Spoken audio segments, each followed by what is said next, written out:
In certain extreme situations, the law is inadequate. In order to shame its inadequacy, it is necessary to act outside the law, to pursue natural justice. This is not vengeance. Revenge is not a valid motive, it's an emotional response. No, not vengeance. Punishment. Tonight we have a chance to say, yeah, you're right. We're too extreme, we're too wild, we're too out of control, we're too full of our own shit. Or we have a chance to say, hey, fuck you, you're wrong. Fuck you, we're right.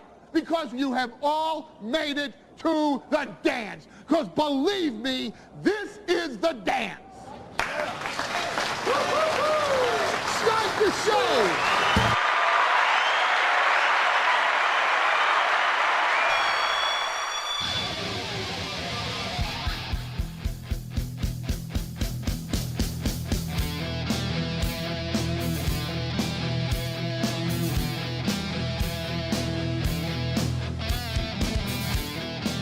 Good evening, boys and girls. Welcome to the Steel Toe Evening Show. I'm Aaron, and I can tell you right now, there we go, that I'm wearing the same shirt from this morning. This has shown to be a problem for many people, but I believe in your maturity, and I think you're going to get through it, and I think you'll be able to handle it okay. I believe in you. Your daddy believes in you. Don't let me down, son. I'm the best dad by par. It's golf. Something people do in the real world. It's just like being on Discord all the time, only there's people and human beings, and it's fun. Welcome to the show. I'm just busting your balls. If that upsets you, maybe you need to look at yourself and make some changes. I'm just trying to have a little fun with you. You always say you want to have fun. Then I have fun, and you get mad, and then you go and you seethe about it to other people. I don't understand it. Guys, welcome to the show. I don't know what to tell you. It's been a bad week for WAPs.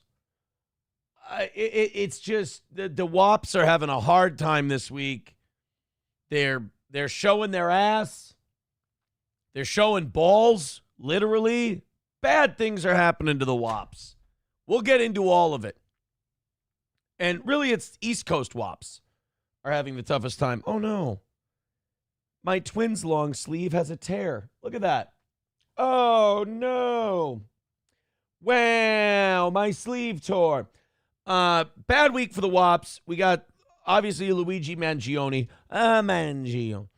The guy who murdered the United Healthcare CEO. And now everybody's just kind of going too far with everything. You know, there's two groups. There's two groups of people who are like celebrating this guy. There's people who are kind of like ironically celebrating him. Like they're kind of like, yeah, fuck United Healthcare, fuck the health insurance industry. But they're not like, this guy's a hero. Like this guy's a guy whose brain broke, and he thought he was doing something that would make a difference. He's not. This is the equivalent of throwing a tantrum at the healthcare industry, and it resulted in a guy getting killed. But then there are people who really do treat this guy like Hassan Piker called him Robin Hood, unironically, not realizing Robin Hood would rob Hassan Piker. Communists, go figure. But like there are people who unironically think this guy, like what he did matters. And that like somehow this is going to lead to some kind of chain reaction that's going to change things.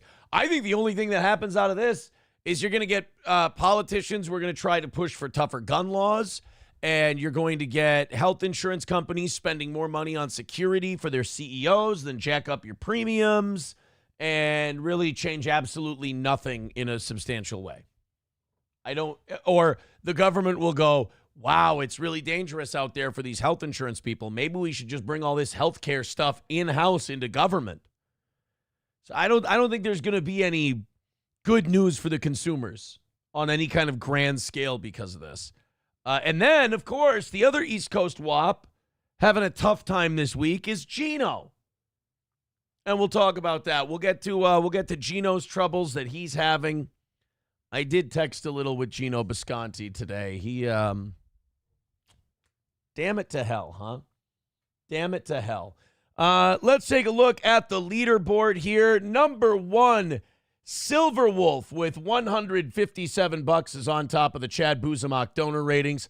Flinty Gecko in second with 100, tied with Doorman for second. In third, Doorman with 100, and Trucker 18-wheeler in fourth with $82. I have 3 full pages of names and numbers, and it's getting hard to keep track of, but by God, I'm still doing it. Let's go check out what the audience has for us this morning before we jump into anything. Adam Simon starting us off tonight with a gifted membership. Thank you very much. No Pen 15 Fathead with $2 says, what is that white stain on your shoulder? No. How's that? No. And Pakistan says 10-year OG. I bet you're not. Says, but the show has been stale and monotonous. Pakistan, I know you're not a 10-year OG. Please stop. Here, you know what? Here's how we'll know whether or not Pakistan has been a 10-year OG. Pakistan. Who was the second mic we had who was a stand-up comedian but was white? White stand-up comedian second mic who's no longer with the show, not Corey Adam, was a second mic for a good, 2 months. Pakistan, please, if you have it, throw it in via Super Chat or over on the Rumble side. I'm sorry. I'm just embarrassing Pakistan because I know he doesn't know the answer to that, and I'm just fucking with him back. It's kind of easy. $1 from Dive Bar says, your phone number got dosed, I think he means doxed, on NLO. He's still doing a show. From a bidding form for a jersey at the truck stop. Don't have any calls coming in. Show must be hurting worse than I thought. Sorry. I mean, it's probably a good thing, though. I mean, there's only so many times you can talk about fucking kids and ethical CP and that weird hunchback look. Like, if people don't abandon him in droves after that picture, like, you can't follow a guy like that. So I'm guessing the numbers are probably hurting quite a bit. It was only a matter of time. When you make your whole show about somebody else and I become basically your obsession, like your whole life. Like between him and Nick, they don't have time in the day. It's all Aaron all the time. And I know, I get it. I'm like a parasite.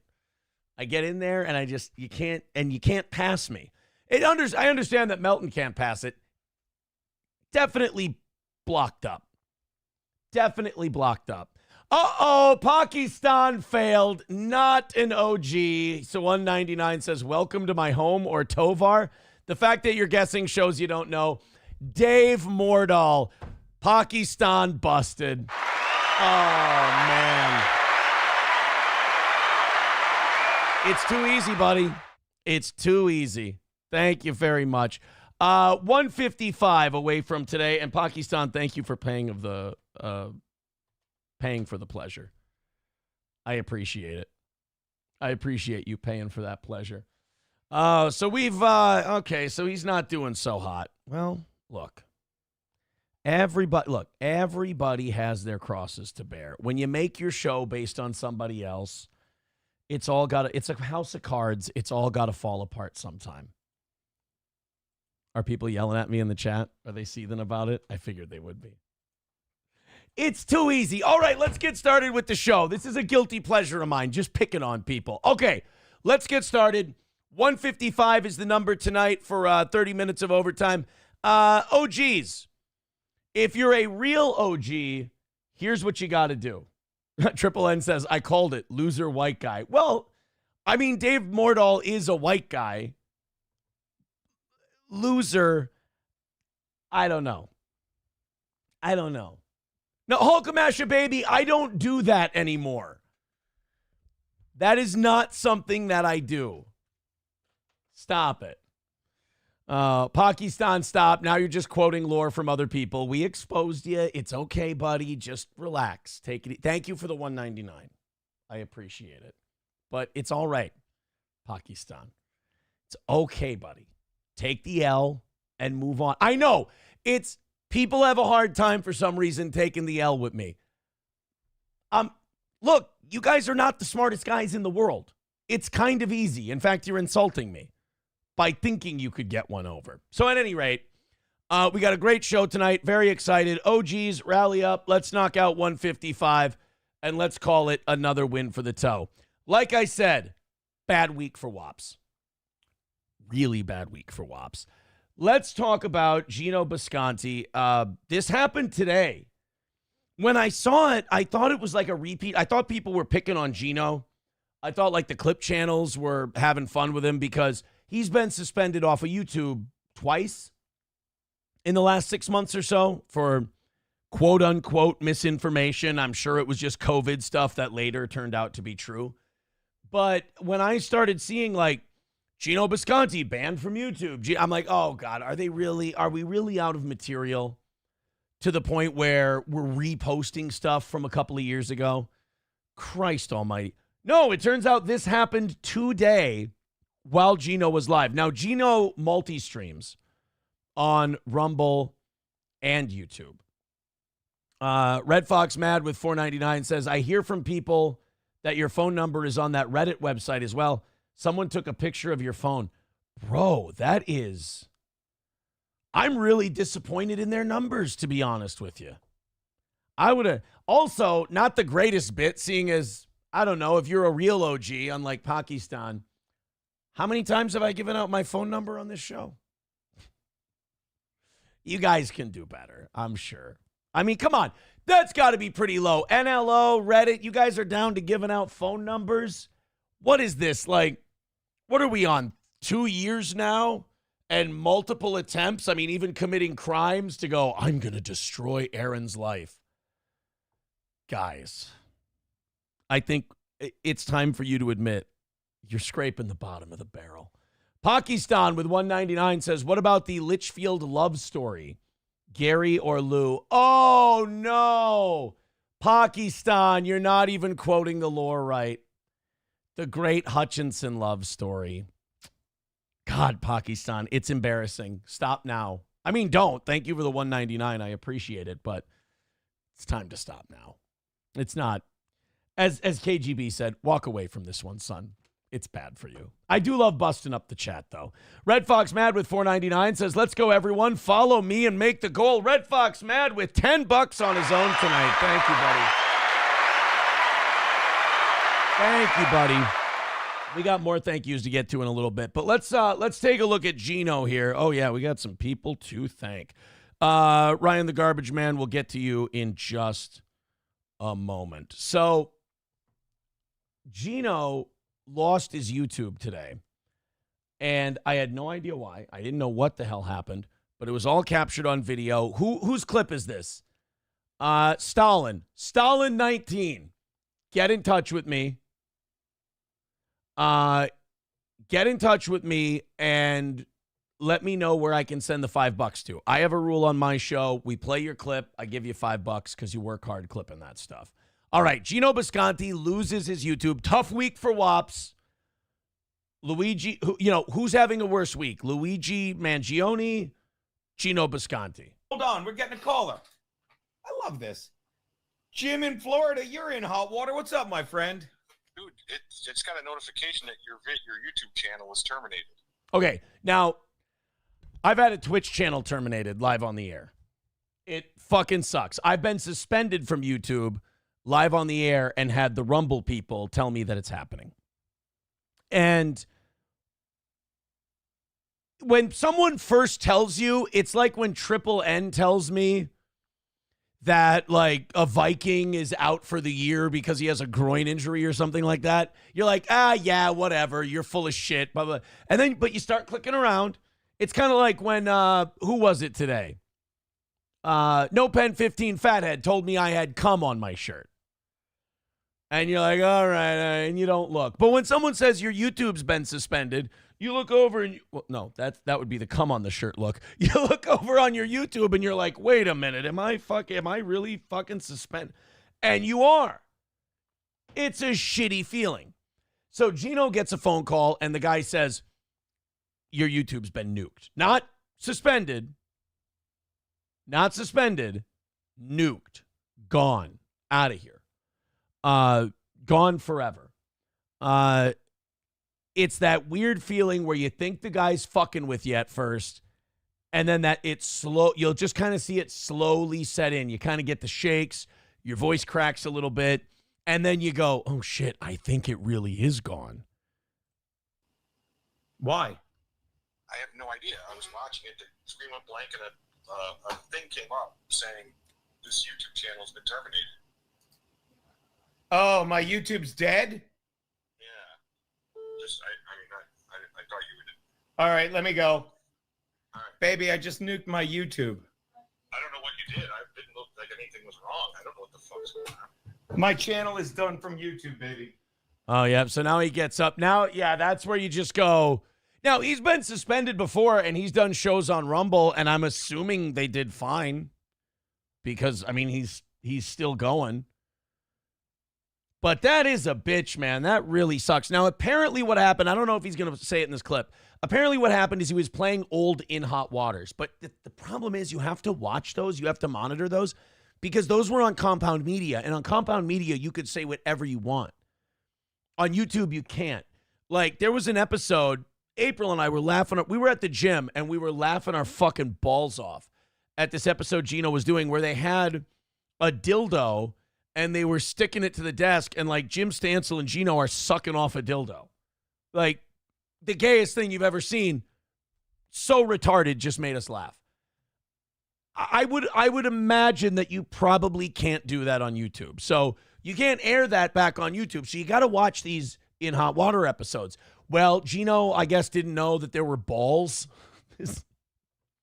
Of all the ways to get your YouTube channel nuked, how about the fact that you go, I didn't check for balls on the episode I was showing. I put an old In Hot Water up there from the Compound Media days, and I should have remembered the nutsack. And he didn't, and it nuked his YouTube channel. It was almost instantaneous. I was texting him today, and I did text Geno, and I said, appealing, ? And he said, you're not so bad yourself, handsome. And I just wrote back, I hate you. I really do. I just wanted to know if he was appealing. The strike, not if he was visually. Keanu just texted me. She said, balls. He showed a man's balls on YouTube. You can be banned from YouTube in many ways. At least Geno has a good story. Like, hey, how'd you lose? You know, a lot of schmucks, they have a story. They're like, oh, how'd you lose your YouTube? Oh, well, I talked about COVID, or I said something politically incorrect. And YouTube banned me and it was kind of political. Not Geno. That's a run-of-the-mill. That's a fucking hack YouTube ban story. Geno's YouTube ban story is, I showed a man's fucking balls on my channel and they nuked me. I mean, that's going out with a bang. You got to give him that. All right, a couple of thank yous, then we'll finish up this clip because they are racking up here. Shane M, I love this. I love Cope super chats. Shane M with $5 says, Patrick made a joke today. If he gets $532, he'll do another 2 hours. He got it in about 3 minutes. Why is the goal hard for you? You understand that's me drawing that money for him. Like, I've had to explain this to NLO fans because they're not very smart. Every view, every dollar is mine. Every view, every dollar I draw for him. And he's welcome. He's absolutely welcome to it. I just hope he doesn't face any kind of charge that stops him from talking about steel toe. That would be horrible. Pakistan with $1.99 said, so I seen the Ace Man's bobblehead at Queen Bee's. Well, it's right there. There's the Ace Man's bobblehead. $4.99 from Red Fox Mad says, Aaron has given out his phone number on the show many times. Once again, the haters lose. Steel toe wins. I mean, It's like I said, it's just bottom of the barrel. I deserve a better class of hater. That's all. I think they're upset that we have fun and we roll with their shit, and their guy freaks the fuck out on a daily basis. Like, why make fun of me if you're just going to freak out and throw a fit about it all the time? You don't seem to be having fun. $2 from Radio Shaman says, can you unban Citizen M? No, Citizen M is he's mentally ill. Like, he's way gone.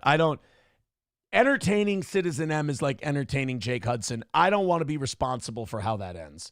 Funeral director with $2 says he ran to mommy fast to say his YouTube got nuked. What mommy? If I understand, Geno's mother is dead. You insensitive prick. McBuster says Patrick needs the toe. Look at his views prior to steel toe coverage. 13. He had 13 live viewers at a time. Hackamania, he just talked about the toe. MAP really loves 10-year-old girls. That's McBuster's opinion. And judging by the things Patrick has said, people could have reason to believe that. 140 away from today. Thank you guys very much for being so kind right at the top of the show. I appreciate that. 140 is our number for today. Streamlabs, PayPal, Super Chats, Rumble Rants. Thank you guys very much. Let's continue on with Geno and his ban from YouTube. Well, you're talking about cigars, and that's against terms. No, I showed balls and I got Okay, that's funny. Like, I will say this. Geno is handling getting banned from YouTube, like, live in the moment, better than most people do. Like, he's handling it better than I had. Like, April and I were freaking the fuck out when we got suspended from Twitch the first time because the Savage Thoughts guys brought a fucking stripper on when we weren't there. And then when our Twitch channel got nuked for good, April and I were in full-blown panic mode, and we weren't multi-streaming on different sources then. Geno's handling this very, very well. Even going, now I showed balls. Like, what a weird world we're in. What a weird line of quote-unquote work we're in. That you use the sentence. Like, most people, when they get in trouble, they're like, no, I misplaced a client's order. Or, no, I misdelivered a thing on my route. Not Geno. He's like, no, I showed balls on YouTube. Just a tough day at work, honey. That's all. Just showed a video clip where there was balls all over the place. It didn't look like anything was wrong. I don't know what the fuck's going on. My channel is done from YouTube, baby. Well, you're talking about cigars, and that's against terms. No, I showed balls and I accidentally got the balls on my YouTube dead. What was it? What was the video? It's my fault. All right, late. What was the video? I don't care if it's Geno's fault or not. He still has the ability to appeal it, and he should appeal it. What's the worst that can happen? They say no, fuck you, you're still banned. Okay. Appeal it anyway. Balls? Yeah. Keanu, balls? That is the right way to respond to that when someone says my YouTube channel got nuked. Why? I showed balls. Wait, hold on. Balls? Yeah, I showed balls. Not like metaphorically, like, man, I really showed balls talking about that subject. No, literally, I showed a pair of a man's balls, and I got banned. My channel is done from YouTube. Am I still on? Can you not say Rumble on YouTube? Uh-oh. Yeah. So there you go. Yeah, they didn't suspend him. Like, you search Geno Bisconte or any of that, like, everything's wiped out. It's erased from YouTube history. Wow. Wow. Am I still on Rumble? Am I still on the Rumble? Well, no, yeah. it's done. There you go. Hey, everyone, come over to Rumble. Geno, they can't hear you. They can't hear you. You're banned. I've done that before. Okay, we're back. Oh, my God.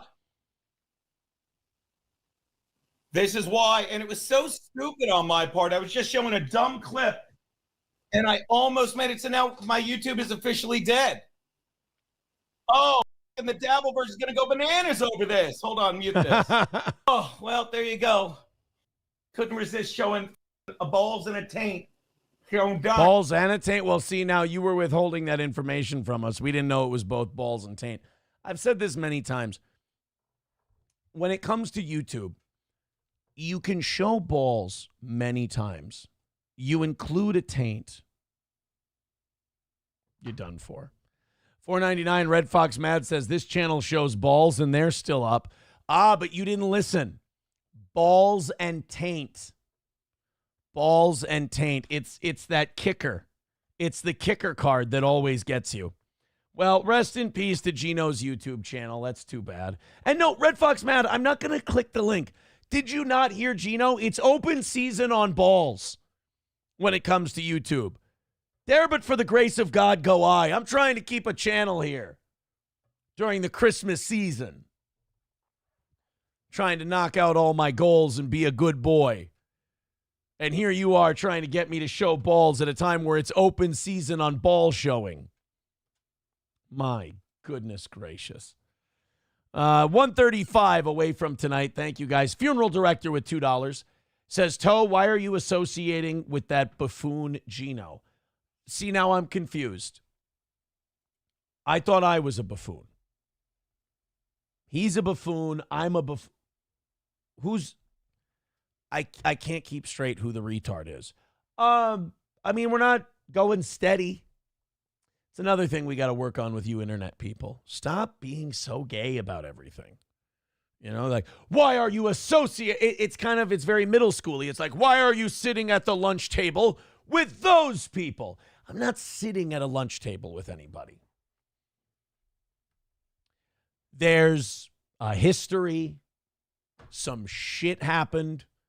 I don't know. Like, are you supposed to just hate someone forever? Are you supposed to hold grudges forever? I'm not built that way. Like, I'm not someone, like I saw on Kiwi Farms that Nick was on, who was it? Juju the Cow's show. And he was seething about Aaron more. And I'm just reading the transcripts. Aaron. And I'm just like, dude, that's going to kill you someday. You don't want me to be the reason you have high blood pressure. You don't want me to be the reason that you have a fucking heart attack. That's embarrassing. That would be really, really bad. And then he's like, I mean, the copes and the projection is crazy. He goes, Aaron creates his own reality and he can't see into the future. Yes, the guy who saw you going down real hard and got the fuck out of Dodge and went, I got to be a better dad. I got to be a better human being. I'm really falling short here. I got to get the fuck out of here. While you sat there and went, one nostril, two nostril, another nostril, spray can. You're right. Out of the two of us, I was the one not thinking of the future. And then he goes, Aaron's not a tough guy. Aaron's got terrible arms. Yes, while you watch me box grown men for 10 rounds at a time while you can't do a pull-up. I just thought that whole thing, I thought it was funny in kind of a sad way. But, like, that's what happens when you don't look in the mirror. You don't look at yourself and go, how do I change?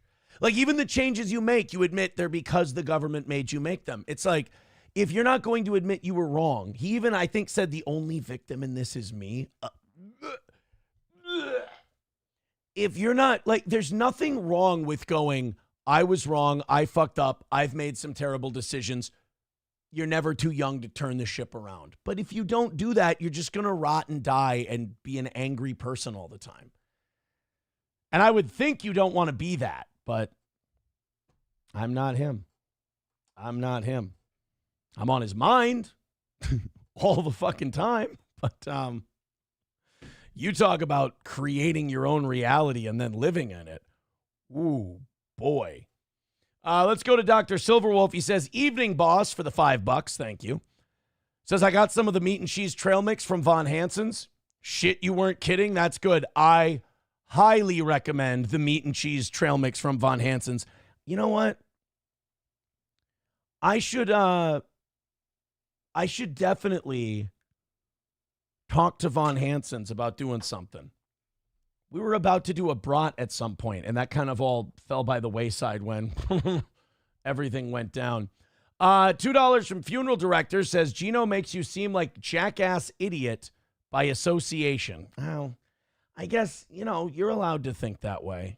I don't really, I guess I just don't take it as seriously, or, it's just kind of my life and I kind of play by my rules, and I understand that you have yours. I don't think I'm right or you're wrong or anything like that. Maybe you're right and I'm wrong. It's possible. But I guess I don't give it that much thought, I suppose. Oh boy. This is Shane M is not a happy boy. I must have triggered him with the NLO criticism. $5. He says, I may be a dumb NLO fan. Stop. There we go. That's all we need to read. Thank you, Shane M. That is a great admission. Another win for the toe.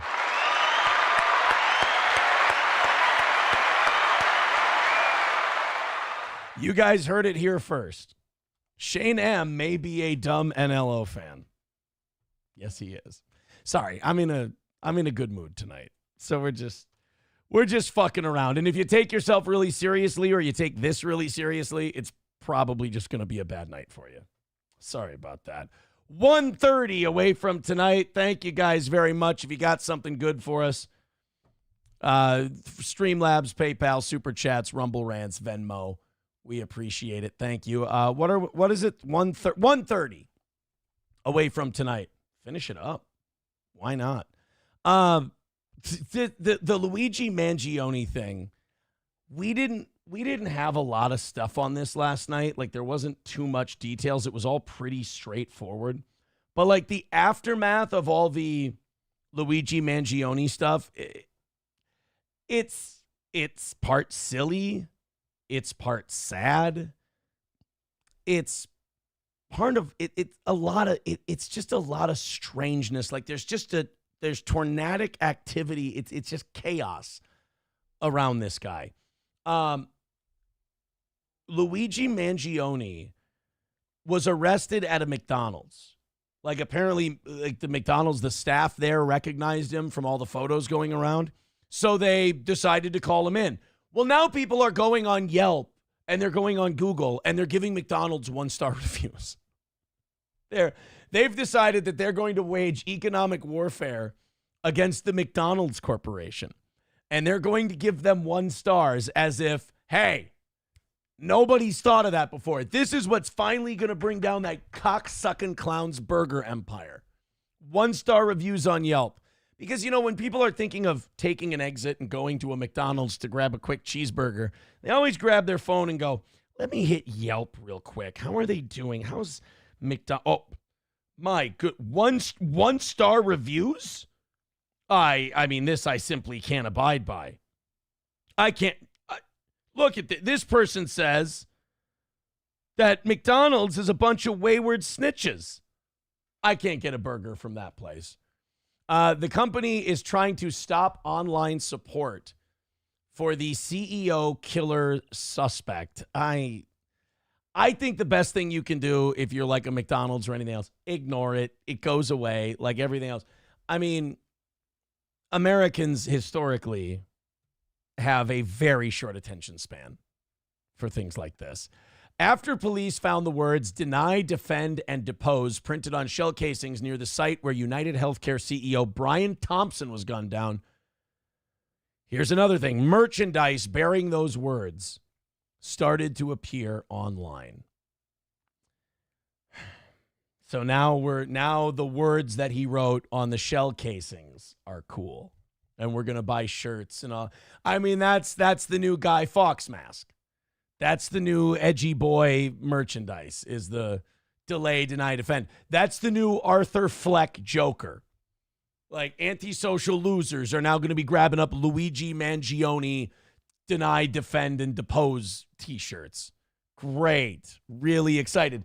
That's this year's Ukrainian flag. That's this year's black square. Is deny, delay, deny, defend, or deny, defend, depose, whatever the fuck it is. Oh, God. Then you got women who are, his social media followers went through the roof, and women are, like always, they're proposing to him. Like, just like after that Menendez brothers documentary came out. The Menendez brothers are getting all kinds of attention and all kinds of proposals and shit like that. Unpleasant Alex says, funny part, the McDonald's employee lost the $50,000 reward because he called 911 instead of directly calling Crime Stoppers. Is that real? Come on, man. You can't. You got to give the person who called it in the 50 grand. That's such a technicality. Are they hurting that bad for the 50 grand that they can't give it to the person who called them in? God damn, that sucks. Atomic Ray says, who knew Wops Die Hard for the Burger Clown? Yeah, McDonald's ratted him out. McDonald's snitched out the Guinea murderer of the United Healthcare CEO. And now McDonald's is getting 1-star reviews. Well, that's the end of McDonald's. That'll take care of them. They're done. 1-star reviews on Yelp. No, nobody survives that one. He was also being brought in. I think we have the clip of that, of him being brought into the jail, and he's just yelling and screaming at the press, and the whole right to remain silent thing, turns out, not for Luigi Mangione. They've officially charged him with murder today. That was the other new thing. They've officially charged him with murder. Yesterday when they arrested him, just so they could hold him, they went with like some gun charge because of the ghost gun that he had. Now they've officially gone with the murder charge. Funeral director with $2 says, can you patch up relationship with Pat M? It'd be mature. I never had a relationship with him before. All I knew about him was that Red Bar took his soul, and now Red Bar and I are taking his soul again.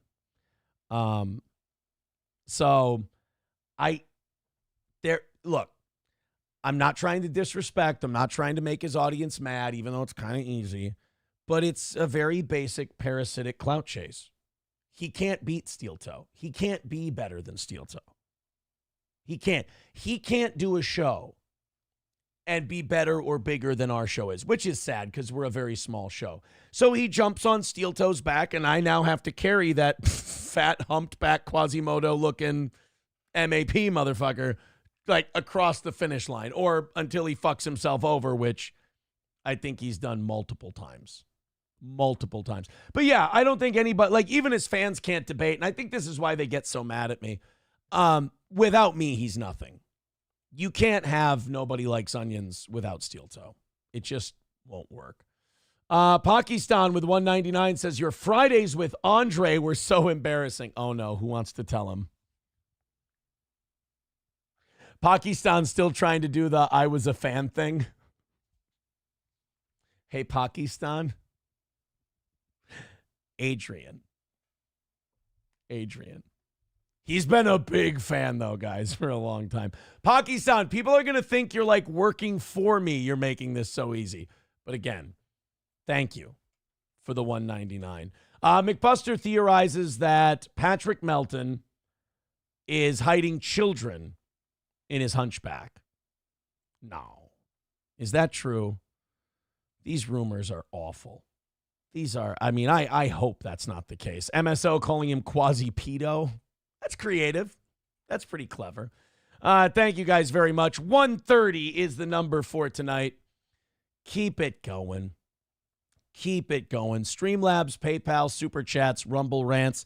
Fuck it. Rally now. Everybody throw a little something at the PayPal, and let's call it. You know what? 130 away. We can get a win for the toe by 8 o'clock. Let's see if we can do that. Have yourselves some fun. This is pretty fucking based. $2 from Funeral Director says, bury the axe with Patrick. It'd be hard, but brave. I've never had an association with the guy, so there's no reason for me to. Again, he's not even really a pimple on my ass. I think it's very entertaining to watch him pretend like he has a show. I think it's fun to watch him pretend to have a show when he survives, and only by my good graces. Only by my good graces does he survive. Every dollar he earns, every dollar he makes, every view he gets, all because of me. This Florida county, Broward County, was apparently making crack. So apparently, if you are a county, you can't make crack, sell people crack, and then arrest those people for buying the crack that you made and sold. And by the way, people act like it's such a conspiracy that the CIA introduced crack cocaine into the inner city to fuck over black people. We still to this day clearly have sheriff's departments who are making and selling crack. This is not that crazy of a conspiracy theory. By the way, thank you, Adam, for the $1 over on YouTube. Appreciate it, buddy. Very nice of you. Back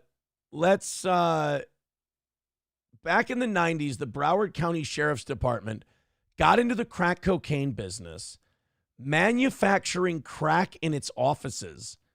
The deputies would take the crack onto the streets undercover, sell it, and arrest anyone who bought it. But you know what?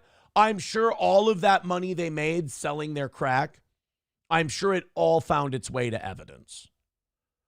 I'm sure that they logged every red cent and accounted for every dollar because they were just trying to get crackheads off the street so they couldn't hurt anyone.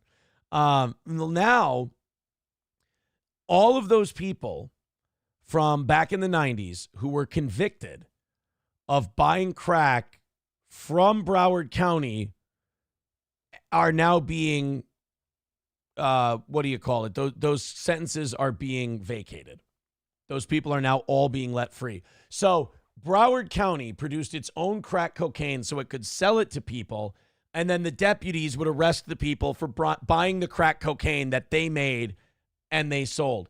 So now Broward County, in a stroke of brilliance, has to let a shitload of people, a shitload of crackheads out onto the street.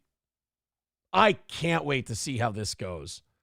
Now, the state attorney for Broward County, Harold Pryor, announced that his office planned to do something about that, declaring it's never too late to do the right thing.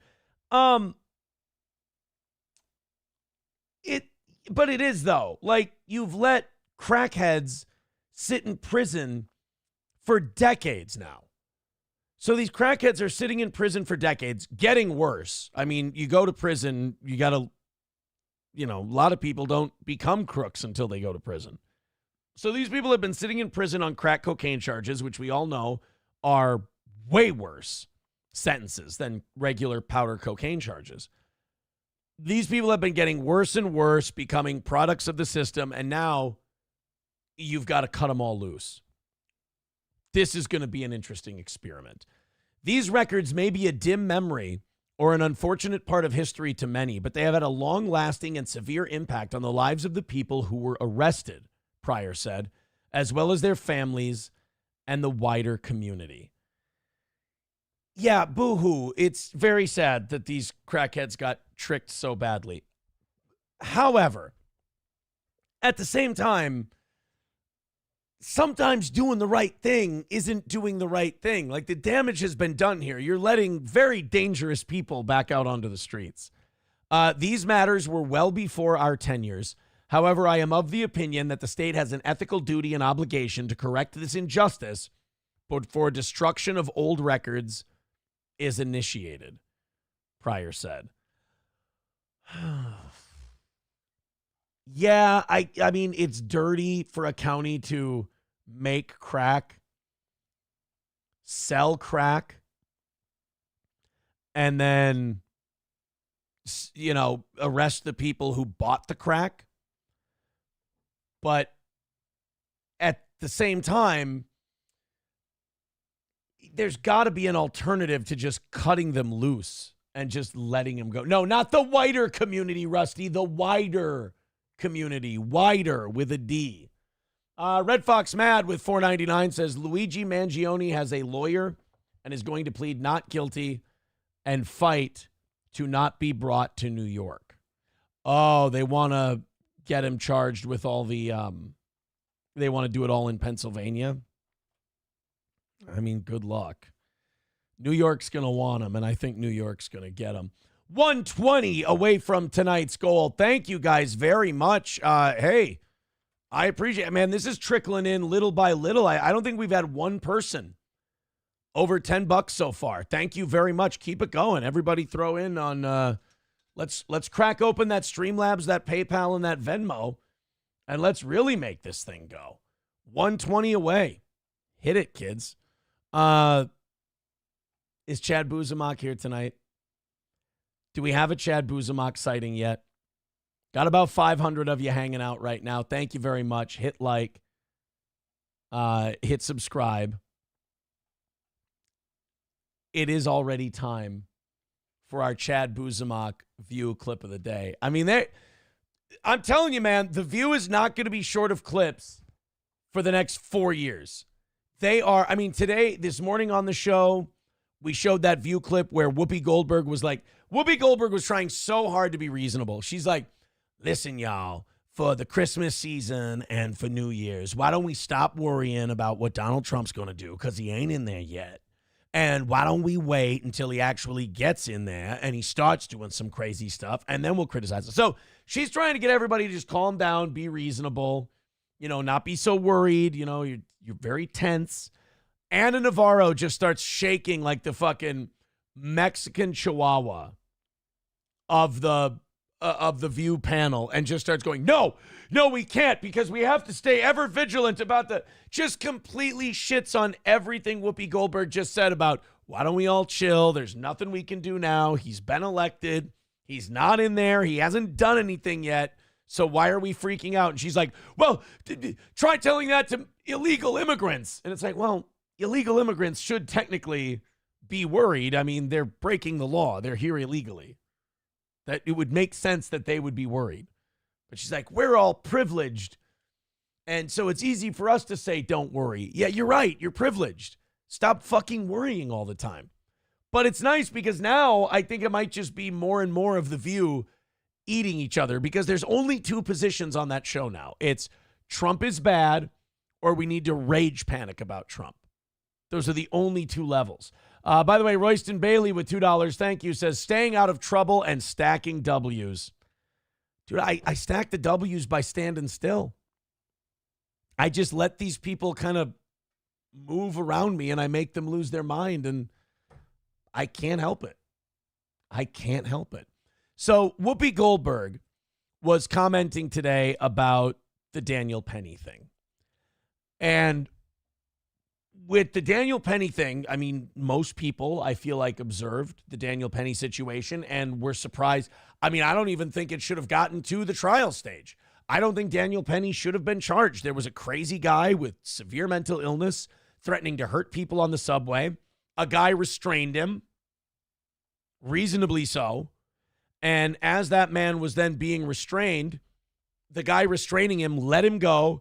Cops got there. The guy was still breathing. The guy was still alive. I believe the guy had drugs in his system, and his heart gave out and he died. Daniel Penny defended the people who were being threatened on the train. This guy was a serious repeat offender. He was a fucking problem.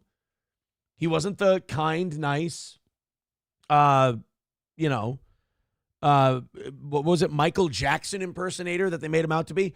The problem is we now live in a time where you can have a position about something and you can go read online anything that supports that position and boom, you're done. I'm not going to read anymore.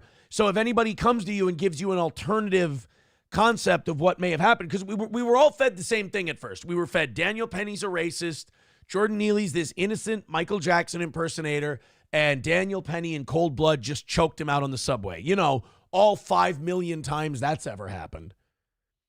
So the facts start coming in and we realize, oh, this is exactly like the Michael Brown thing, or this is exactly like the George Floyd thing, or this is exactly like, Trayvon Martin or anything else where, oh, the truth seems to be a lot more nuanced. Why don't we look into this a little bit?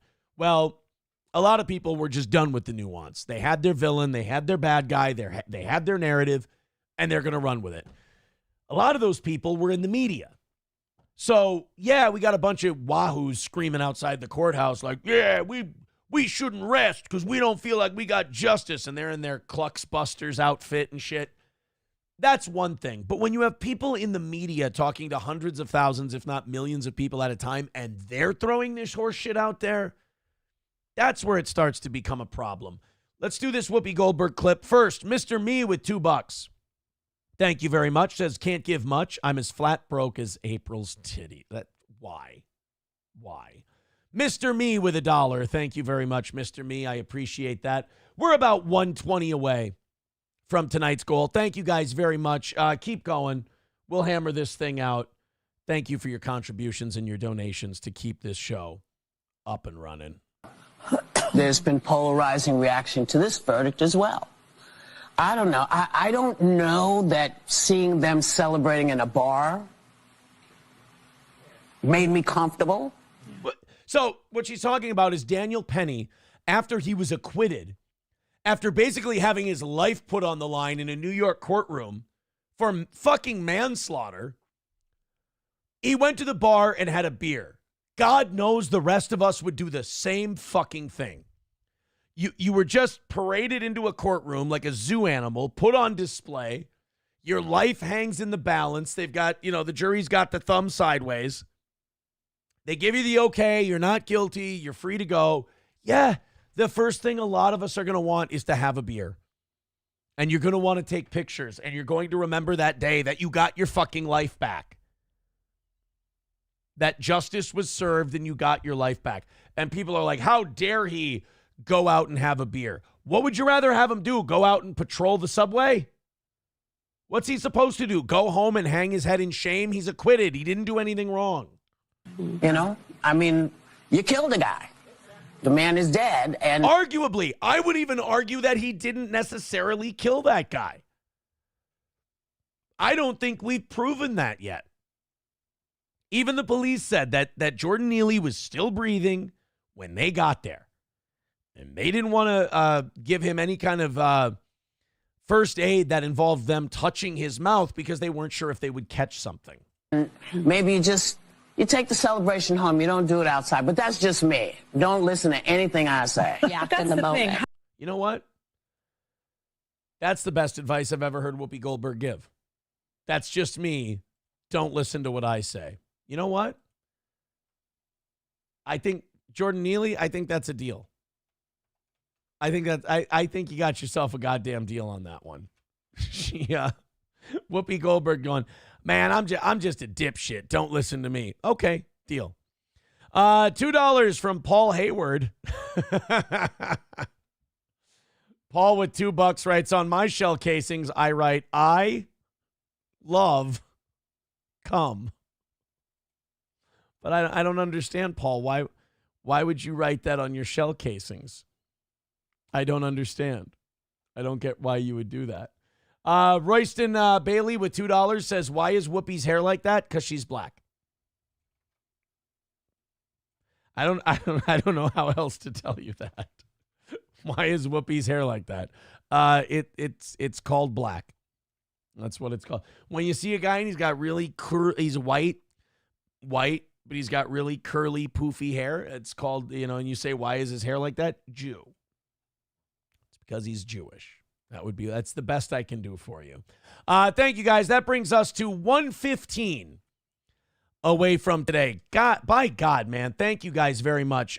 Keep it going. Like I said, let's hammer this thing out. Let's do it. Go to PayPal, go to Streamlabs, go to Venmo, throw us a few bucks, and let's call it another win for the toe. We're getting awfully close. 1:15 away for the evening. Appreciate it, guys. Appreciate you very much. Do you remember Dan Abrams from MSNBC? I remember when Dan Abrams was like a big-time liberal. This just kind of goes to show you how full of shit these guys are. Like all the guys who used to be on CNN or MSNBC like 5 years ago, they've all moved over to News Nation with, what's his name? Chris Cuomo. And all these guys, and this makes me sick about Cuomo too. And I know that I'm usually a better late than never guy. That like, hey, it's better these guys, start speaking the truth now rather than, still be shills over on corporate media. But like Chris Cuomo shamed us all for doing anything during COVID. And then when he got to News Nation, he's like, fucking vaccine, lockdowns are bullshit, all of this stuff. And you're like, well, I don't think you just found religion on this now. I think you've always felt this way. And you're not taking a paycheck from CNN, so now you're just telling us what you really feel. But like, you took blood money from CNN and you helped lock us all inside, or at least scare the shit out of people so they would stay locked inside. You know, kind of a similar thing with this Dan Abrams. Dan Abrams was like a liberal water carrier. He'd be like on Morning Joe talking about how bad Trump is. And now he has this Black Lives Matter leader on his News Nation show, and he's defending Daniel Penny. And again, better late than never. You know, welcome, great take, awesome. But like, this isn't who you used to be, and I'm not sure how I'm supposed to feel about that. This is Dan Abrams on News Nation with one of the Black Lives Matter leaders. So do you not blame Jordan Neely at all? I mean, for what he did? He deserves no blame from your perspective, right? Did you hear the witness testimony? I'm asking you a question. Or are you cherry-picking the ones? I'm asking you a question. Do you blame Jordan Neely at all for his conduct? If Jordan Neely was a white man, we'd be saying it was an opioid crisis. Oh, my God. Yeah, you know what? No, never do mentally ill white boys with axes and hatchets and shit get shot by the cops. Never happens. You never see like crazy mentally ill white guys get taken down or shot or anything like that. And when it does happen, oh yeah, white people in the media, they always go, oh, this poor piece of shit. Oh, this guy, oh, he probably had an opioid addiction, or he was probably mentally ill, and we feel so terrible for him. No, I'm sorry. That exists in your head. If you don't think that the George Floyds of the world and the Jordan Neelys of the world, if you don't think they get way more benefit of the doubt than some average, pilled up redneck who gets shot by cops running after a cop car with a hatchet, you're out of your fucking mind. He was hungry. He was mentally ill. He had a muffin in his pocket. I wouldn't be. Oh, my God. Did you guys hear that? He had a muffin in his pocket. Well, by God, can we drag Daniel Penny back in that courtroom? We need to do this like Italy. We need to charge him again and have another trial, because I don't know if the defense suppressed this information or the prosecution did a bad job in discovery, but I was not aware that Jordan Neely had a muffin in his pocket, you guys. Did you know about this? Do we have audience members of this show who knew about the Jordan Neely pocket muffin, who didn't tell us about it? And now I'm finding out after I've been sitting here running protection for Daniel Penny and being his biggest cheerleader and rah, the guy didn't do anything wrong and he's a victim of the system. I didn't know that Jordan Neely was hungry and had a muffin in his pocket. That changes everything.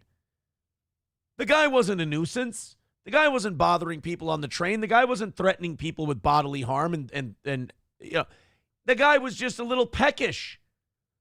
He wanted breakfast, and he had nowhere to sit down and eat his muffin. Oh, my God.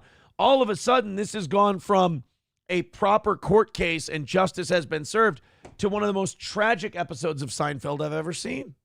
If there were top of the muffin to you. What about the witnesses? Let's play again, just so we're clear on the race. Play Eddie Gibson, who begged Daniel Neely to stop. Oh, again, but I actually have Eddie Gibson on my fantasy football team. I'm thinking of starting him. A lot of bye weeks this week.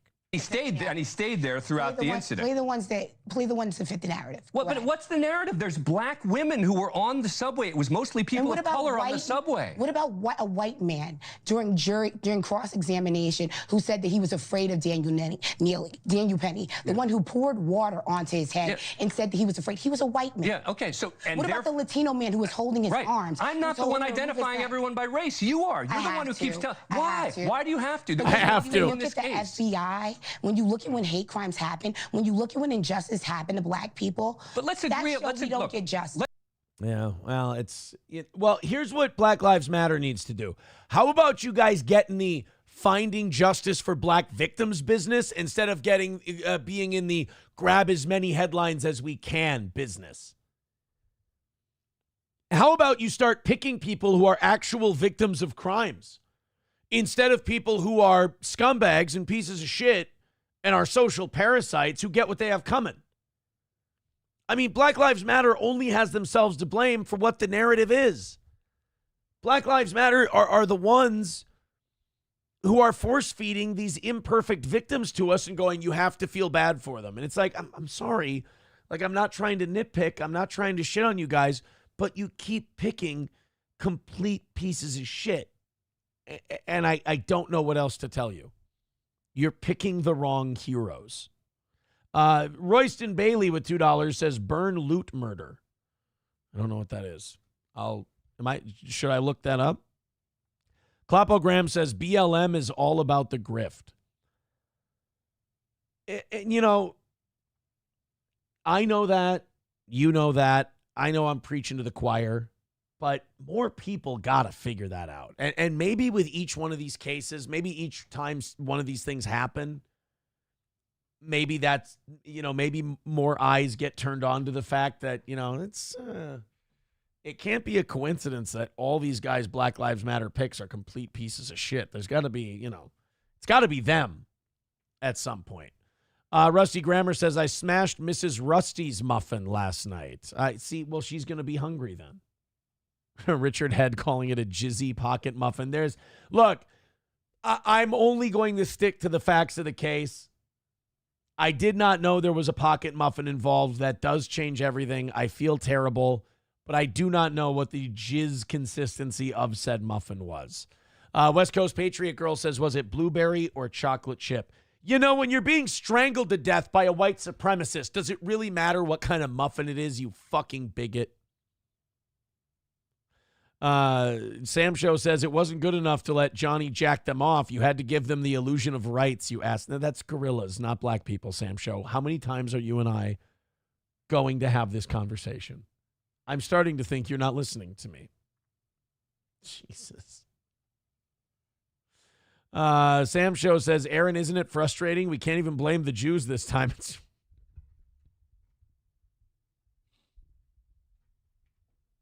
Sam Show, I'm going to use a word that I'm sure you've heard before. Incorrigible. Kloppo, this would have been actually pretty funny.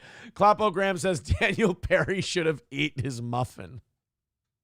Could you imagine, like, he puts him in the chokehold, he gets up, reaches into his pocket, doesn't break eye contact, and just goes, oh. Just starts eating a muffin on the subway? That's cold-blooded. That would be a cold-blooded way to stop a guy on the subway, is just eat his muffin too. That is ultimate ownership at that point.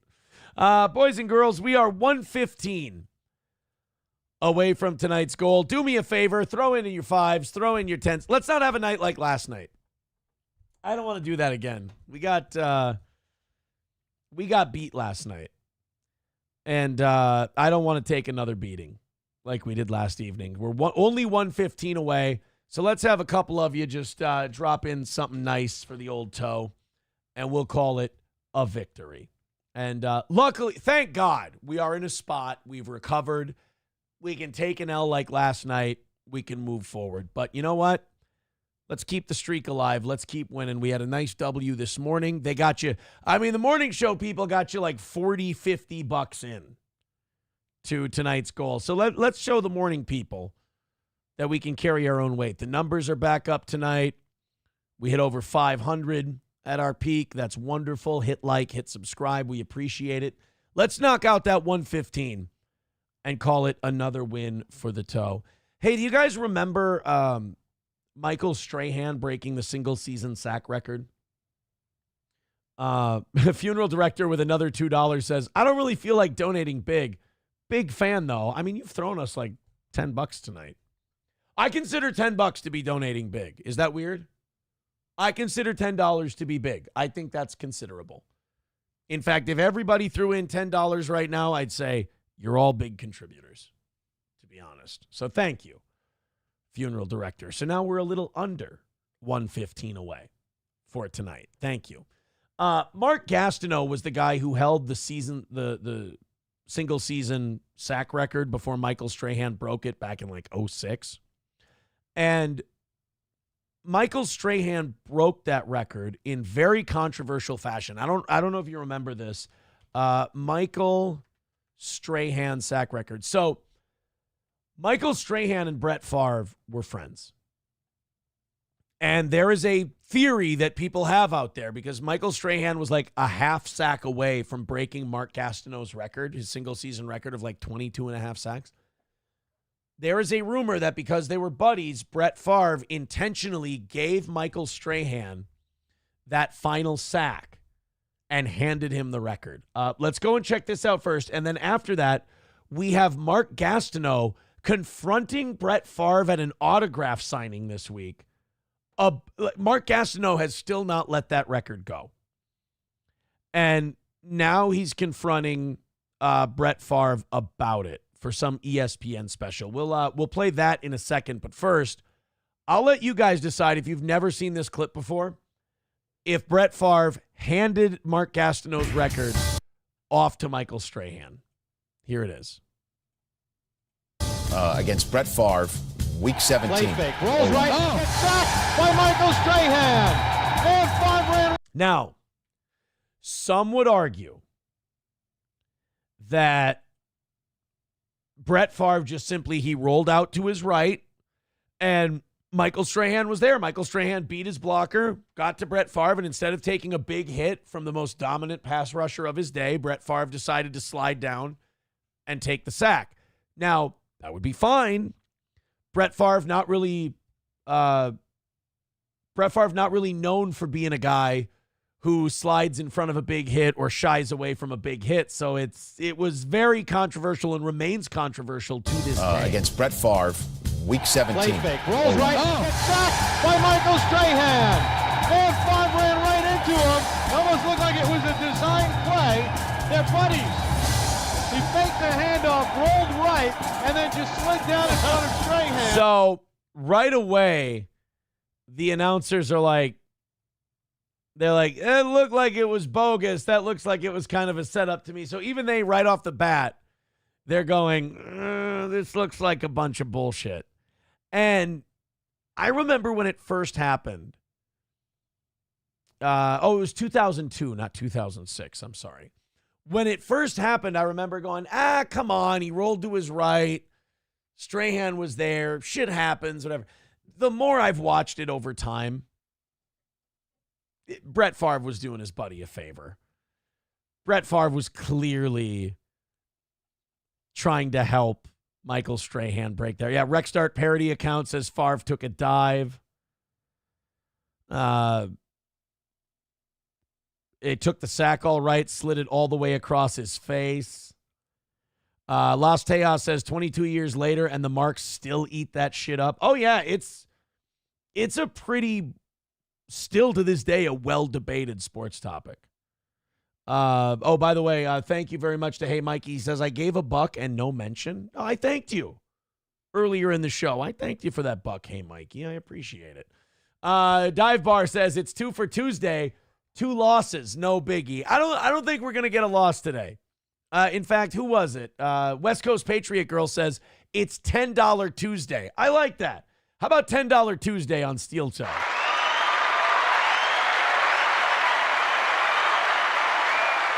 Jack Brennan with $20 says, have a pasta with marinara water bucket on me. Thank you, buddy. I appreciate that. Jack Brennan with $20. See, some people think that that's gay. I just think that's a great wrestling promo. Oh, my God, Ultra Fine Deluxe, you are having a temper tantrum tonight. My goodness. That guy, I think I might have fucked that guy's wife. $100 away from today's goal. Thank you very, very much. Thank you, Jack Brennan, for the $20. And even hundo away from today. Go ahead and chip in your $10 tonight. And let's get that knocked out in no time. God, I set people the fuck off. When I say I'm the best heel in the business, I don't think you guys understand how much I enjoy this shit. That I get people to do that. It's a guilty pleasure. When the show's over, I completely forget about it. It's a lot of fun. And, I really don't mind because, you guys get something out of it, too. Like, those of you who are, really pissed off at me and you hate me and all that, how often do you get to get that frustration out at that person? I think that's completely healthy. I have fun knowing that I rile you up that much, and you get to get all your anger and hate and vitriol out at me. How is that not a great win-win? That's why I can tell you with certainty you are a big fan of Steel Toe, because we work together like a team. You should be very happy about that. Mr. Beat says Ultrafine Deluxe's wife is a fat piggy. Dive Bar says, thanks, Jack, for covering my $10. Yeah, Jack put in $10. He put in $20, so that's 10 for each. Doom Clone says, are you nervous for tomorrow morning? Butterflies. No, tomorrow morning's pretty standard. I mean, the whole thing's gone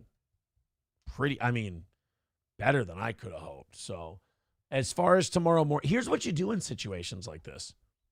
You let your guys handle it. So no, Doom, it's pretty run of the mill. It's pretty standard.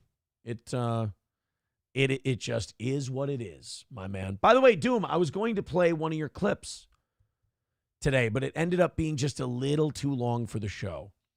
I think it was, were you the one who did the Kevin Brennan watching Geno's channel get banned? If that was your clip, I was going to play that today, but it was just, they're just a little too long for him. I know that's really hypocritical of me, of all people, to say that something's a little too long for him. But I understand the hypocrisy of that, Mr. Rambling on and covering something for a half hour. But I just thought that, you know, some of the OGs might complain about it. That's all. But Doom, I would say if they're under 8 or 9 minutes, they got a pretty good shot of being played here. Like I said, we play one of the Clippers clips, they get $5. So get Stalin in touch with me, because I played his Geno clip today and I want to pay him for it. Funeral Director with $2. Thank you very much, buddy. And Adam with $2 says this one's for the team. Thank you very, very much. 95 away from tonight. Guys, keep it going. Streamlabs, PayPal, Super Chats, Rumble Rants. Throw them in. Let's make it $10 Tuesday. Everybody get in on it. Sam Show says, yeah, man, we're toe bros. No one better. Say you're fat and gay or else I might get upset. See? That's all you need to do. And then they're happy. So Mark Gastineau finally confronted Brett Favre over the Michael Strahan thing. And like, I don't know how much of this is a put on, like, for ESPN for views. It's gotten 200,000 views in 10 hours on YouTube alone. But Mark Gastineau still seems pretty upset that Michael Strahan broke the single season sack record. I mean, I get it. You work your ass off. You record that many sacks. You're part of NFL history forever and ever. And then some guy comes along and he breaks that record. And not only does he break that record, but he breaks it in a very questionable way. Now, here's what's kind of shitty about this. Brett Favre has his own problems. You know, Brett Favre has had to deal with, he's got early onset dementia now. Brett had that legal issue with the University of Southern Missouri. Like, Brett Favre doesn't need Mark Gastineau coming in and busting his balls at some fucking autograph signing. But ESPN saw the numbers for it. They set up this big confrontation between Gastineau and Favre about the Michael Strahan sack. But you know what? Everybody asks me, why aren't you in the Hall of Fame? Do you know how long I've thought about it? A long time. Somebody that... By the way, congratulations to Jared Allen for being a Hall of Fame nominee this year.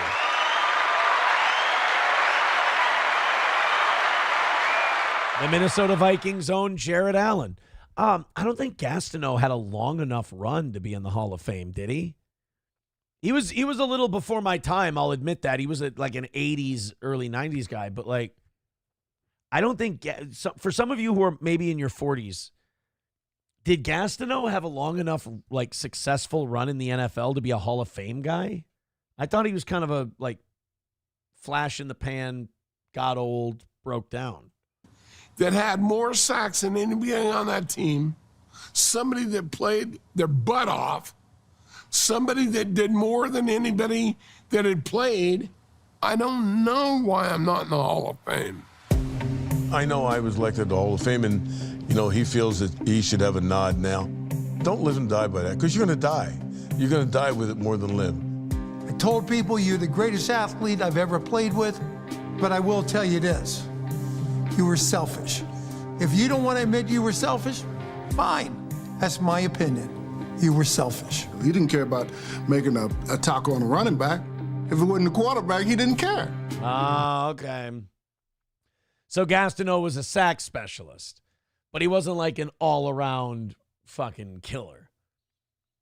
Like, if he couldn't get after the quarterback, he didn't really care about run stopping. So they're saying he could be as much of a liability as he was an asset. Mark was an awesome talent, one-dimensional or not. You have a specialist that rushed the passer now. So he changed the game in that sense. Mark Gastineau's record of 22 sacks in a single season, which he achieved in 1984, stood until the final minutes of the 2001 season. You know what? Now that I watched it, this is the first time I've noticed it. We'll go back and watch it again. Brett Favre totally was looking for Michael Strahan on that play. He won. Okay, now I was probably 80-20 before tonight. Brett Favre totally, watch this again. Brett Favre stares and looks for Michael Strahan and runs right at him. This is totally a gimme. Achieved in 1984, stood until the final minutes of the 2001 season. Yeah, he looked for it. Strahan gets the sack. And you know what? No one's happier than Brett Favre. He gets the record. Well, he got a gimme is what he got. There was nobody else that wanted Michael to get that more than Brett, and he showed it right there. I didn't know. Wow, what a fucking dickhead move. Because that's Gastineau's record, and Gastineau was a Jet. She got the Jets-Giants thing. And Gastineau worked hard for all of his 22 sacks, and then Strahan gets a gimme from Favre. That is kind of shitty. What had happened? The NFL should have stopped that and said, listen, no. That's not a sack. Well, no, you can't do that. You can't just go, yeah, I know you tackled the quarterback on a pass play, but he didn't really try, so it doesn't count. Broke the record by a half sack. God, that's so shitty. A record away from me. Anybody will tell you Brett Favre took a dive. And you know it. She knows it. He knows it. And everybody knows it. Excuse me. It's really good to know that Mark Gastineau isn't bitter, though, because that would be weird if Mark Gastineau had any bitterness about this whatsoever. Finally met. Now you tell me. We met a long time ago. Look at how broke down. That's sad, man. It's like, even though he was a Packer for all those years, Vikings fans always secretly respected Brett Favre. We were always like, God, I hate the fucking Packers. Brett Favre's all right, though. You know, he was more likable than Aaron Rodgers, but he's like he's not as bad as Melton, but he's like hunched back, and you can tell that he's just walking gingerly, and he's got that early onset dementia now. That sucks. Finally met. Now you tell me. We met a long time ago. At least I saw you. Right. How you doing? When you fell down for him. I'm going to get my sack back. I'm going to get my sack back, dude. You probably would hurt me. Well, I don't care. You hurt me. You hurt me. This is fucking awkward, bro. You guys are old men now. It's time to let it go. Jesus. Is Brett Favre going to go to Tracy Porter and, like, you know that interception you made in the 2009 NFC Championship game? That really took something away from me. I could have gone to the Super Bowl as a Viking. I could have been the first quarterback to win a Super Bowl with two different teams. You took that away from me by intercepting that pass. Jesus Christ, man. Let it fucking go. You hurt me. You hurt me. Like, look at Brett Favre go from realizing, like, when Mark Gastineau first came up to shake his hand, Brett Favre's like, hey, how you doing? Nice to see you. I think we've met before. And then all of a sudden, his face just kind of slowly changes as he realizes, he's like, oh, fuck, this guy really is. Like, he's pissed. Like, this guy hasn't let something that happened 22 years ago go yet. We met a long time ago. At least I saw you. Right. Wouldn't even shake his hand, by the way. When you fell down for him. I'm going to get my sack back. I'm going to get my sack back, dude. You probably would hurt me. Well, I don't care. You hurt me. You hurt me. You hear me? Yeah, I hear you. You really hurt me. You hurt me, Brett. We got to get back to Bro, he's going to fucking cry. Yeah, and everyone around him is just awkward. They're like, we got to get back to signing helmets and shit. This is... And by the way, fuck you, Brett. Mix a Vikings helmet in there. What the fuck, dude? These people are in Chicago. There might be a few Vikings fans in there. They want a purple helmet, you shithead. this, Brett. I'm sorry. For him to do that to Brett Favre, that was my last straw. My last straw. Good. Okay, I'm glad people think that, because that's a fucking shithead move. To just go up to a guy like who... And it's not like you guys were in the bakery business together. You guys were in the football business. Like, you were in the getting your brains mashed in business. You guys are like brothers in a fraternity. And you're going to go up to him and shit on him for one play back in 2002? Gastineau's a dick. Oh, that's... Okay. That's the end. Ooh, do we have a... Is this new? Is this an update on the Brett Favre Mississippi thing? Or is this from... Who would have ever thought... Or is this from years ago? How long ago was it? 1 year ago? I haven't seen anything on the Mississippi welfare scandal. That's kind of a long clip, though. And if you don't think I'm... Whoa! Oh, my young God. man from Kill, Mississippi. Whole system went fucking haywire there for a second. Holy shit. Best board op in the business, if I do say so myself. Yeah, McBuster said, yeah, you went up to a grown man. There you go. I'm going to get my sack back. West Coast Patriot Girl. I'm going to get my sack back. Heard that before. Chernobog says, aw, he got his feelings hurt.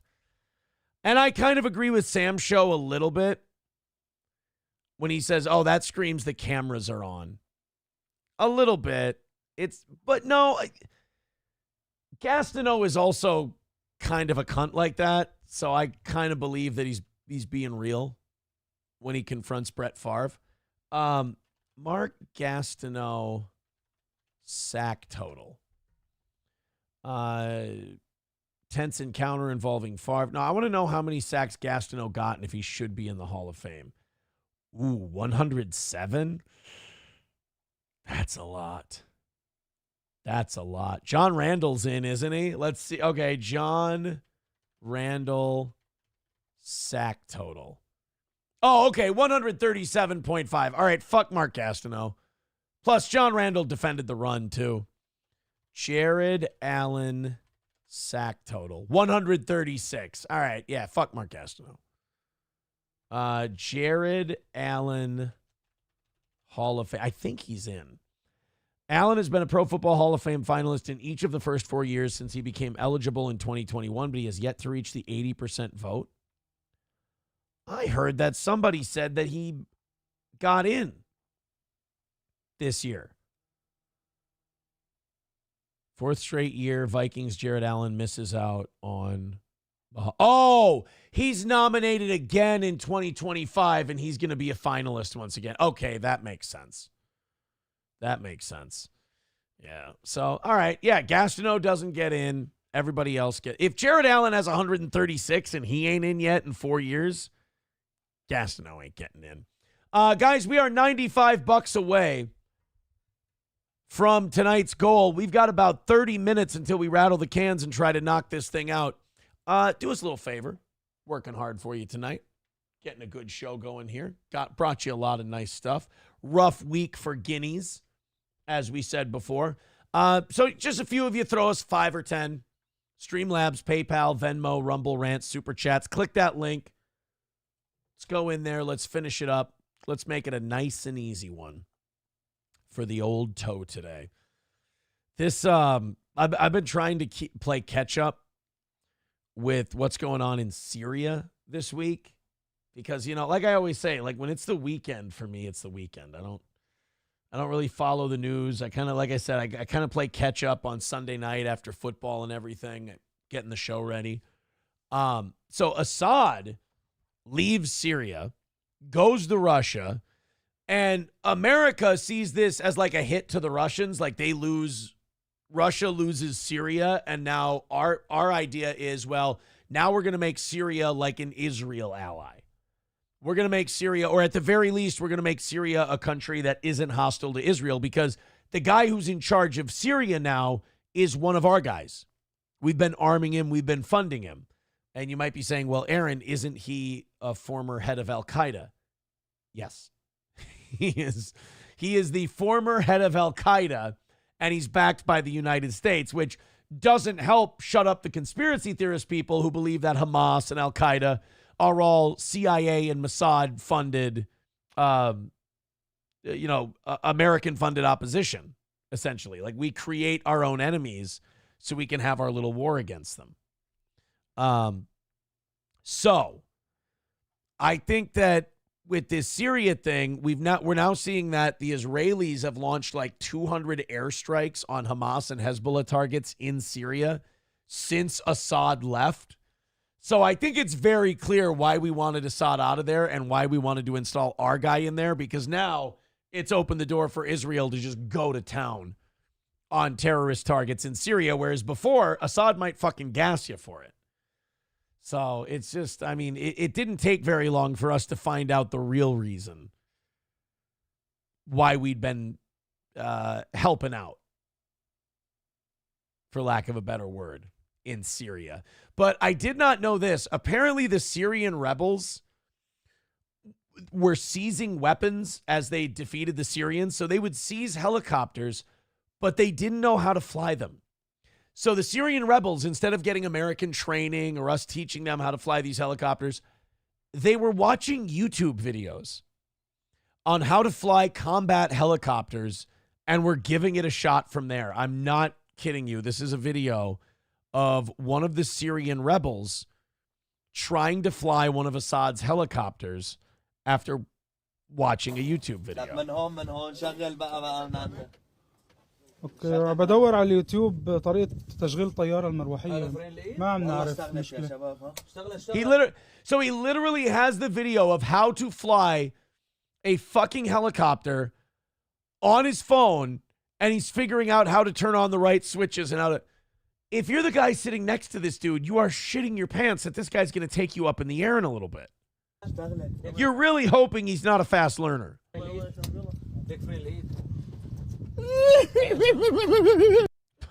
Yes, let's make helicopter noises with our mouth. That's going to make us feel even better. Holy shit, look at how far ahead the United States is in chopper technology. That looks like one of those helicopters like Africans try to build in their front yard out of like spare lawnmower parts and shit.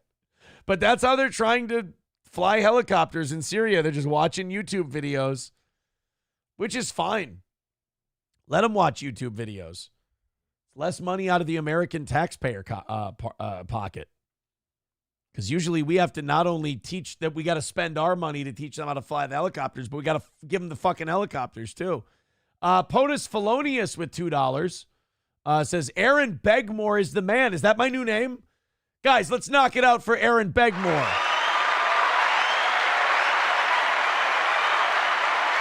$90 away for old Aaron Begmore. Remember, when you throw in your Rumble rants and your Streamlabs and your PayPals and your Super Chats, Aaron Begmore is also one of the options that we could go with. Thank you, POTUS Felonius. I appreciate you. Thanks for being a fan. Stave says, let's get that 60 minutes of overtime tonight. 30 minutes of overtime. Thank you for the $5, buddy. All right, we are 90 away from tonight. All right, let's make a move. What do you say? You guys have been doing a great job. $2, $3, $4, $5 at a time.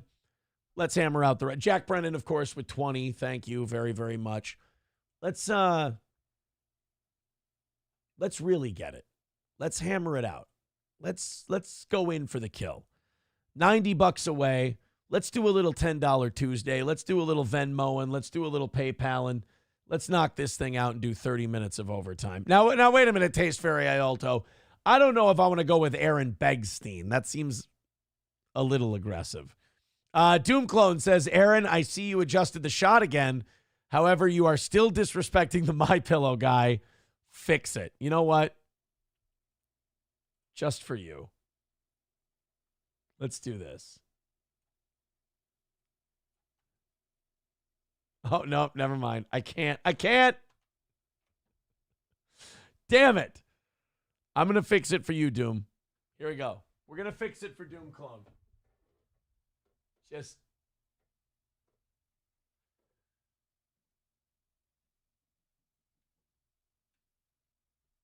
There we go. Did we get it, buddy? I want to make sure Doom Clone is happy. Did we get it taken care of? Are we giving Mike Lindell the proper respect? Triple N says tech boomer time. Doom Clone says much better. Thank you. Thank you, buddy. I think that's worth a few bucks if you ask me. Thank you. Red Fox Mad with $4.99 says Brett Favre on the sack record. Thank you for the $4.99, buddy. Guys, $85 away. Nail it. Do it. Knock it out. Keep going. This can be done. $85. We won't even need that 5-minute segment. Let's just hammer this thing out. All right, let's see Brett Favre's thoughts on the sack record. Are you telling me that a long time? This is we just watched this. Doom Clone. We literally just watched this fucking video. Or not Doom. I'm sorry, Doom Clone. I have Doom Clone on the brain now. Such an easy name to get in your head. Red Fox Mad, we just watched that. You sent us the wrong link. You sent us the wrong link. Pants Maestro says, no weird math tonight. No, odd math comes in under $50. Come on. Pay attention, Pants Maestro. You're a big fan of mine. You know better than that. You know better. All right, we have another example of why there should be fucking term limits, or at the very least age limits in the Senate. Mitch McConnell fell today and cut his face open. That's a thing we're now dealing with. One of the top Republicans in the Senate fell down. He had a LifeLink commercial episode, and he fell down and cracked his face open because at that age, when you're 82 years old, you can't simply get your hands out to block your fall because you'll just shatter both of your wrist bones. So essentially when you fall, you have to Ric Flair flop on your face. And Mitch McConnell face planted and cracked his head open. He's currently receiving medical attention and won't be able to tend to his Senate duties because he's 82 and he's fallen and he can't get up. McConnell was escorted back to his office by Senate Republican Chair John Barrasso. So now, Senator John Barrasso now has to be a caretaker for an 82-year-old man while he's supposed to be one of 100 people in the Senate. Barrasso told a senator that McConnell had fallen after the lunch shortly before his weekly press conference. Oh, is that the press conference where he regularly seizes up like unoiled machinery? A medical team transporting a wheelchair was spotted following McConnell into his office. Not only that, McConnell is set to become the chairman of the Defense Appropriations Subcommittee and the Rules Committee when the new Congress is sworn in this January. So, not only is Mitch McConnell not going to leave the Senate at 82 years old, but Mitch McConnell is going to be in charge of shit still. I mean, just thank God they removed him as the Senate leader. I guess we should be happy with that. But he's going to be head of the Rules Committee and the Defense Appropriations Committee. It's a joke. You know, it's just a joke, and they just let these guys go. Like, there's no mechanism in place to make them leave. There's no, like, you don't have to have term limits. Fine, no term limits. How about age limits? That would be nice. So that the 82, like, okay, how about I won't even make the appeal that we should have age limits because it's good for the American people? How about it's fucking good for Mitch McConnell? Like, how about I don't want Mitch McConnell to faceplant, crack his head open, and he fucking lays there and bleeds to death all over the Senate floor? First of all, bad for the floor. Second of all, kind of demoralizing to have an 80-some-year-old man die on your watch. So how about we just, God damn, man, 75, 76, 77? Like, what's an age that we're willing to negotiate here where we can let these guys go? Because now You're going to have Mitch McConnell. You know how old people bruise. Mitch McConnell's going to be showing up looking like Harvey Two-Face, wearing fucked up weird black sunglasses to shit now? No. Yeah, Yankee says, after you stroke out twice on national TV, that's probably it. Leah is saying that he has Parkinson's. That's why he has those freezing moments. She said, my grandfather had that version of Parkinson's. He's got something. He's fucking locked up twice. Triple N thinks I'm being overly complicated about this. He says, just push him out on an ice floe, Eskimo style. Don't get any ideas. Oh. So you just want to get a little more medieval, or I guess Nordic. Funeral director with $2 says, how many super chats to debate Patrick live? Stop it, funeral director. This is like, I do a real show. I don't do gimmicks. Plus, Jesse PS gave Patrick the opportunity to do that, and he fucking chickened out. So, no, I do a real show. Like, sure, could I grift off of somebody else and make a shit ton more money? Yeah, but it would blacken my soul, and it would be gross. And, like, do you want to look or behave or be like Patrick? No. So he can make all of his money off of me, and that's fine. I'm okay with that. I endorse it. I mean, I don't want to be the reason a guy starves to death, and that's a big belly to feed. I'll do a real show. We'll talk about stuff and topics and cover a shitload of stuff. And if we scrape by knocking out our goals, I'm a happier guy. It's a cleaner show, and it's a cleaner existence for me.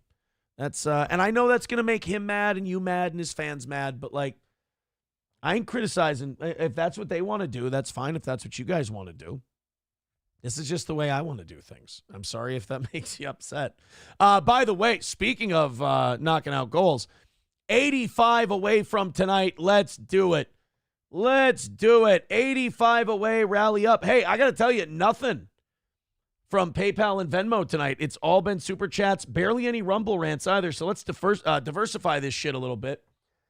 I'm worried that we're going to take an L tonight, even though we don't have far to go. I got that weird sinking feeling that we're going to take an L tonight, even though we're only 85 away. Prove me wrong. There's the links in the chat. Streamlabs, PayPal, Rumble rants, super chats. Let's knock this thing out. We got $20 until I got to rattle the cans. If you're feeling it tonight, get under $50, and then we don't have to do that 5-minute segment. That would be cool. This is a fucked up one out of Texas. A father has been charged with fatally shooting his adult son with Down syndrome at a home in East Texas after claiming he had mistaken him for an intruder, then later burning his body in what authorities described as a bizarre crime. So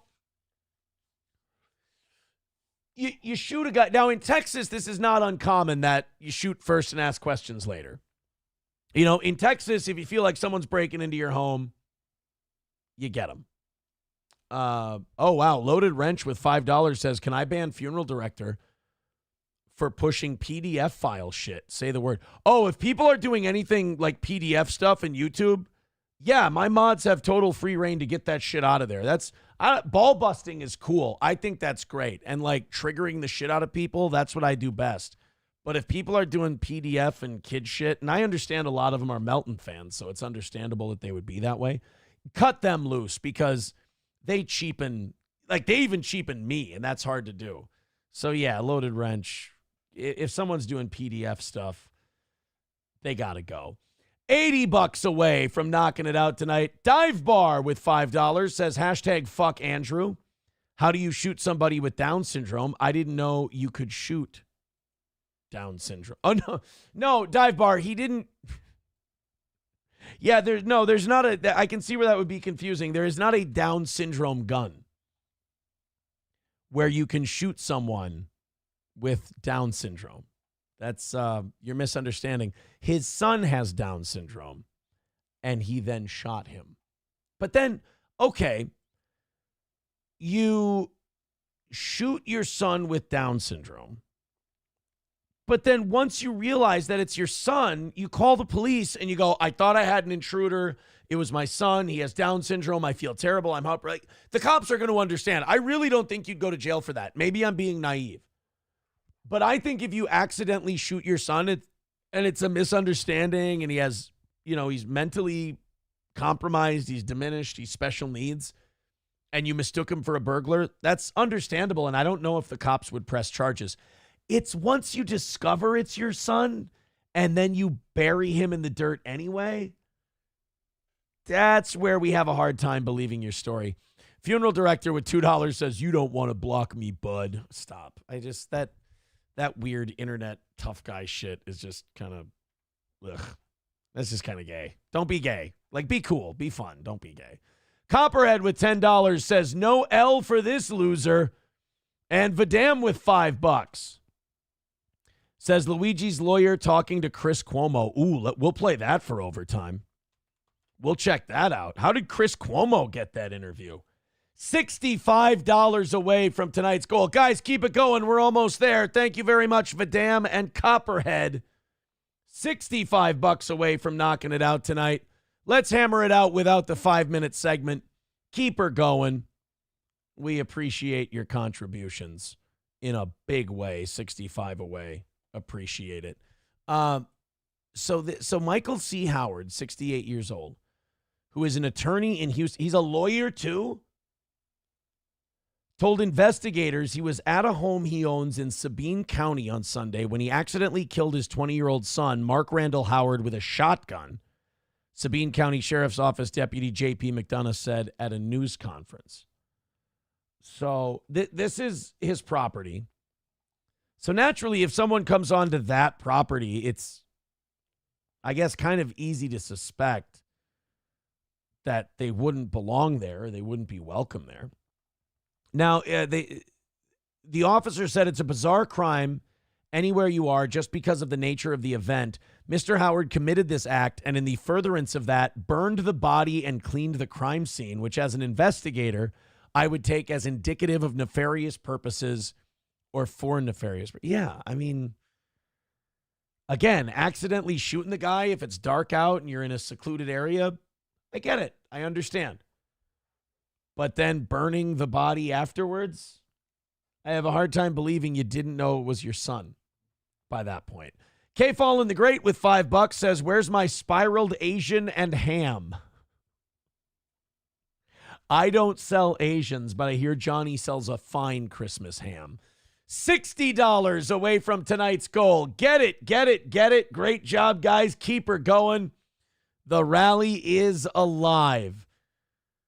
$60 away from tonight's goal. Keep it moving. Let's see if we can get it all taken care of. Leah with $2 says, don't act shocked when lawyers do dumb shit. There's a non-practicing one near you who is by far one of the dumbest. Okay, let me clarify. Practicing lawyers who do dumb shit like this. Practicing lawyers who do dumb shit like this. Does that clarification help? Just a little bit. So the father remains jailed on bonds totaling $20 million. Texas does not fuck around. After being charged with the murder of his son.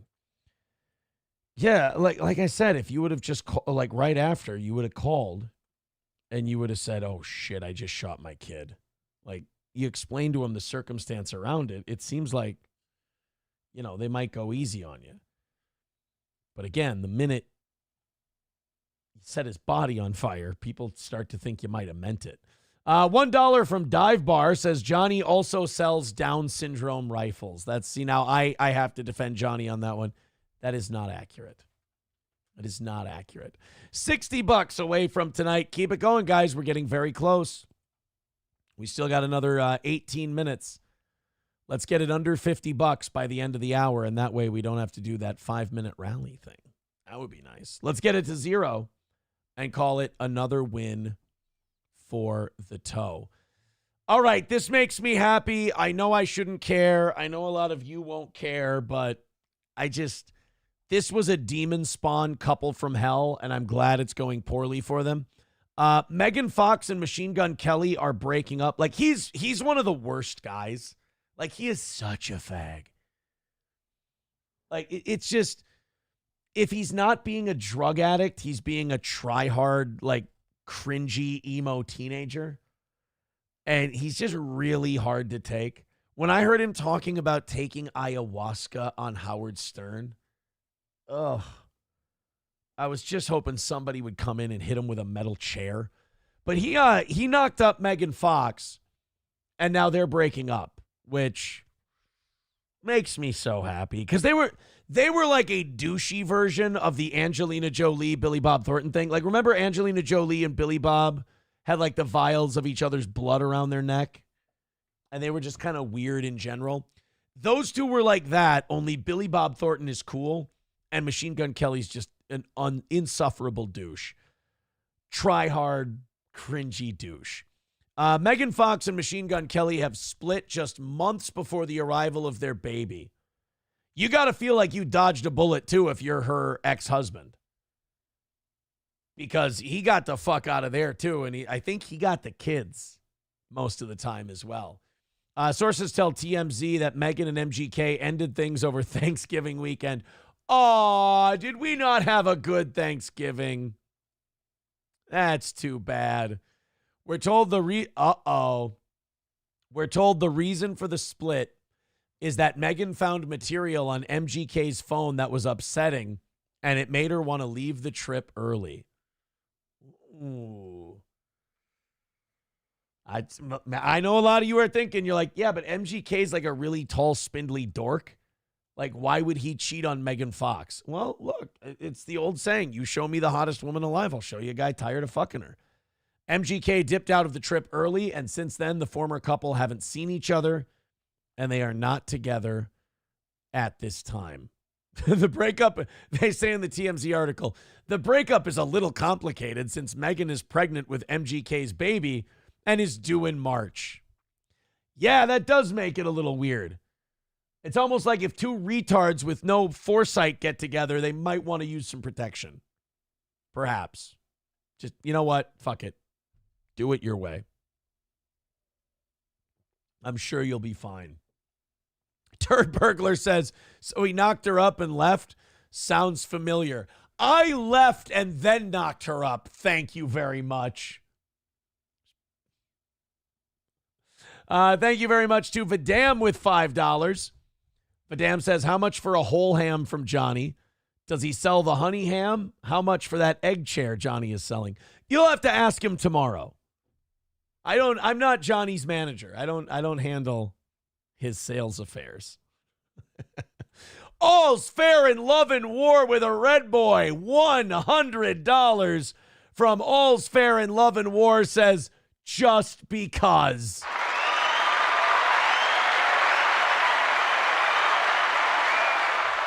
Thank you so much. Guys, it is another win for the toe.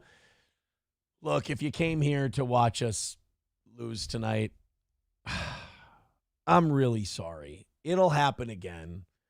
I know that one of my biggest jobs for my haters, especially the Melton haters, is I'm supposed to salve your wounds when I beat you. But honestly, it happens so often. I've gotten so good at it that it's really just a quick pat on the head. It's, you'll get them next time, and I'm rooting for you.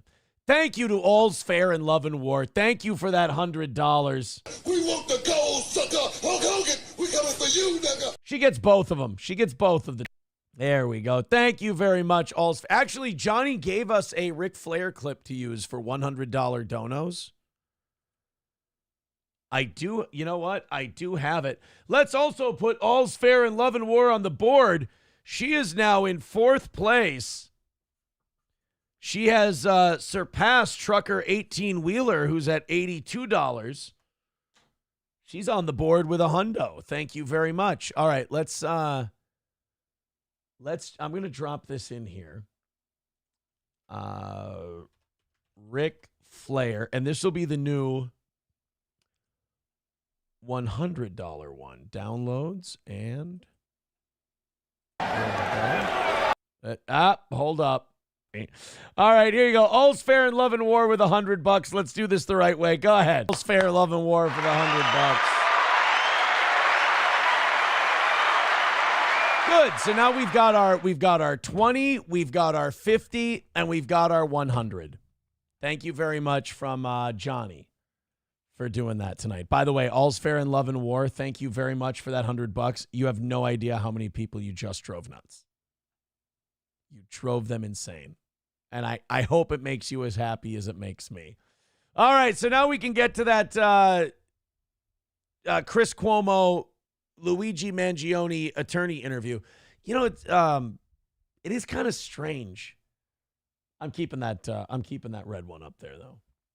Thank you very much. It is kind of strange that Luigi Mangione's lawyer would talk to, of all people, would talk to Chris Cuomo. I guess maybe CNN wouldn't have him on. You know, maybe Fox News wouldn't have him on. Maybe that's too corporate. And like they, you know what? I bet you a lot of their advertisers are drug companies, health insurance companies, and they would probably pull advertising if Mangione's lawyer was on their shows. So, okay, I can see why they probably had to go on Chris Cuomo and go on News Nation. That was probably the most high-profile channel that would have him. Let's check it out. This is Mangione's lawyer on Chris Cuomo. First exclusive interview on behalf of the accused is counsel Thomas Dickey, attorney for the 26-year-old man charged in the murder of United Healthcare CEO Brian Thompson. Counsel, thank you for joining us. Are you do you take this pro bono? Like, is this one of those cases where you're just like, no, I'm fuck, dude. I'll take this one for free. I'm going to get a lot of attention and a lot of business off of this one. And thank you, Chris. So your client had an opportunity to say you got the wrong guy, never did. He apologizes in his manifesto for the pain he has caused. He gave voice to his motivation today in front of the cameras, and yet am I correct that you believe you don't think he did it? Well, you can't ask a lawyer, hey, do you know, before your client pleads guilty, hey, do you think your client did it? Yeah, guilty is sin, Chris. He's fucked. No. The lawyer's going to go, hey, you know, everyone gets a defense. He's innocent until he's proven guilty.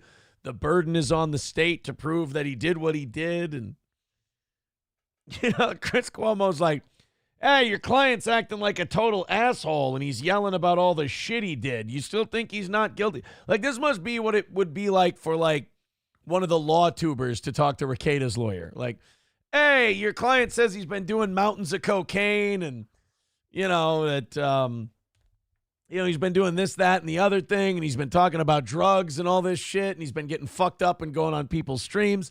You still think that he's handling this well? As soon as the camera's off, the lawyer's like, oh, this fucking retarded dweeb that I've got for a client. Yeah, because Mangione got arrested, and, like, they're bringing him to court, and he's sitting there, like, fighting with the officers and screaming to the media about, like, why he did it and screaming about justice and all this shit. And you'd really like the lawyer, you know, the lawyer to be right there going, shut the fuck up. What the fuck are you doing, you little shithead? Well, Chris, one thing I always liked about watching you is you're a lawyer, okay? So I don't know if you've done much criminal work or not, but my client hasn't faced any actual criminal charges from New York yet. So he hasn't had an opportunity to make any plea. My anticipation is going to be when, and if that happens, he's going to plead not guilty. I mean, we've seen no evidence. We've seen nothing. And I was reminding people today. We've seen no evidence. We've seen nothing. I mean, sure, they found his backpack with a manifesto talking about why he murdered the guy. Sure, the shell casings match the ghost gun that we found in the. But I mean, Chris, what do we really know at this point?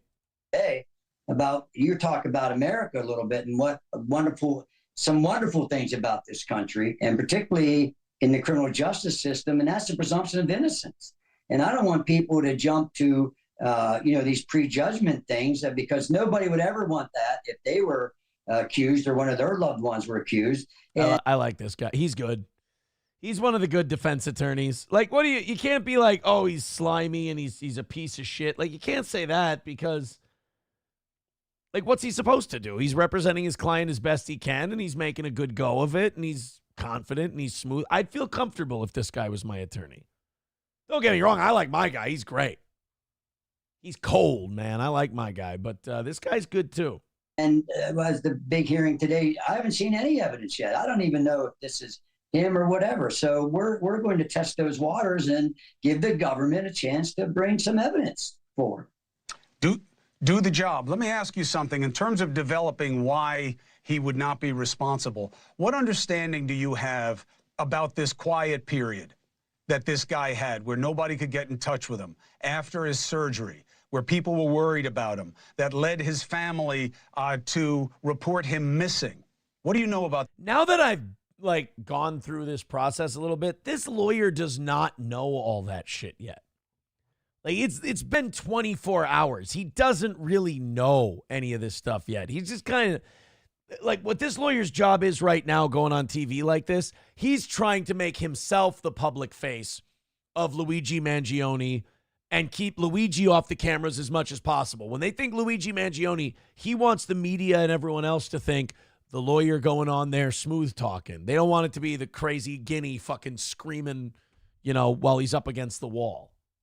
About that period? I know nothing about that, Chris. Right. So I wouldn't comment on that, and I would only be speculating, and I don't even know what's out there. But don't you have to? I mean, that's pretty much all you have. Yeah. Chris, it's been 24 hours. Like, that's the other thing. People think that, it's Law and Order SVU.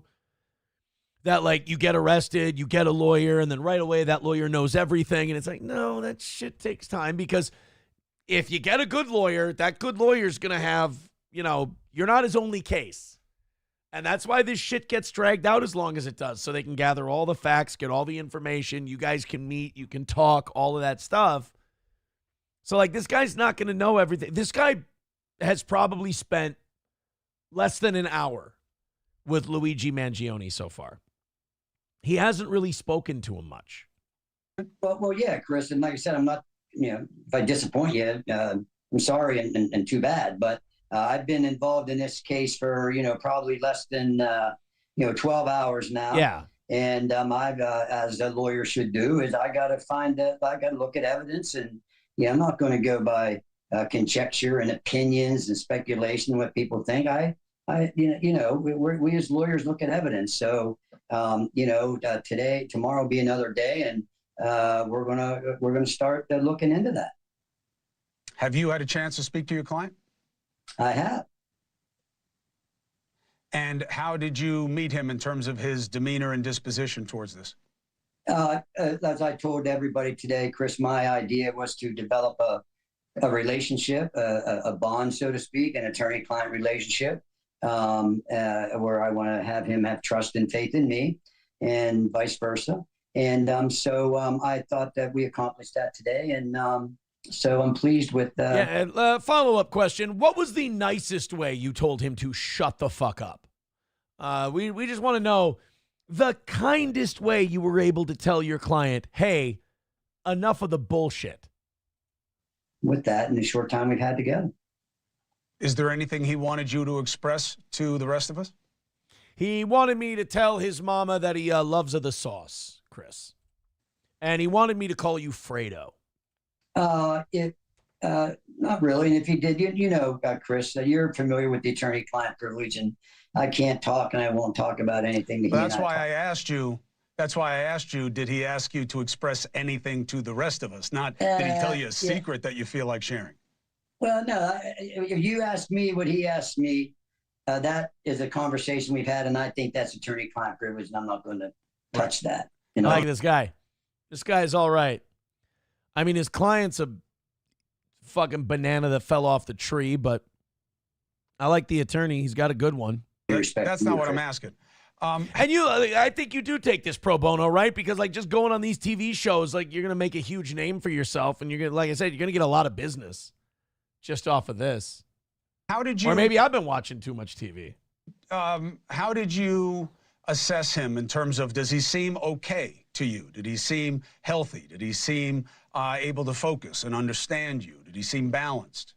Well, I think he made some knowing decisions today when we decided that we're challenging this extradition. I don't make those evaluations necessarily at this level, and so he seemed to understand my questions. He seemed to be able to interact with me, and so I was pleased with that. How would you assess his mood? Did he seem upset? Did he seem worried? Well, here's what I tell her. Kind of gay, Chris. He was a little gay. Just seemed gay. Everybody, Chris, today is, use your common sense. You're a young man or an old man, whoever you are, and you're accused of, he hasn't been accused yet that I've seen, but the talk and the anticipation, probably out there is that he may be charged with a very serious offense. He's certainly behind bars, which I believe is wrong. I felt that the judge should have set bail today. Hey, thanks for watching. Well, yeah, I mean, that's pretty standard shit right there. I mean, there's nothing we didn't, nothing surprising this early in the process. It's going to take a long time. Thank you very much to All's Fair in Love and War with $50. Says what's fair is fair. I enjoy your show.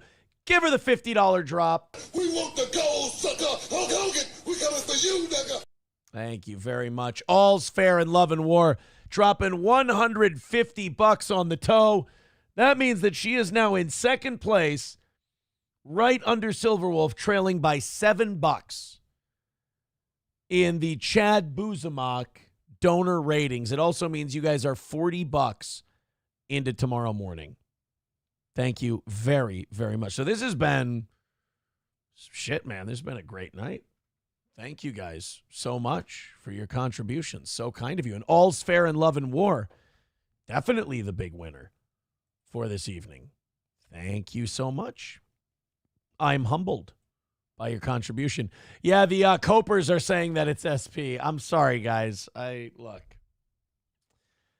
sorry that we have people that enjoy this show and give us money. And you know what? Honestly, sweethearts, whatever you guys need to make yourselves feel better, I want you to believe. I want you to feel it deep down in here, and don't let me talk you out of it. Because you know what? By God, if you are so invested in me and you love me so much that you need that to be true, I'm not going to sit here and take it away from you. You deserve it. You're a big boy, and you get to make your own decisions. Another win for the toe.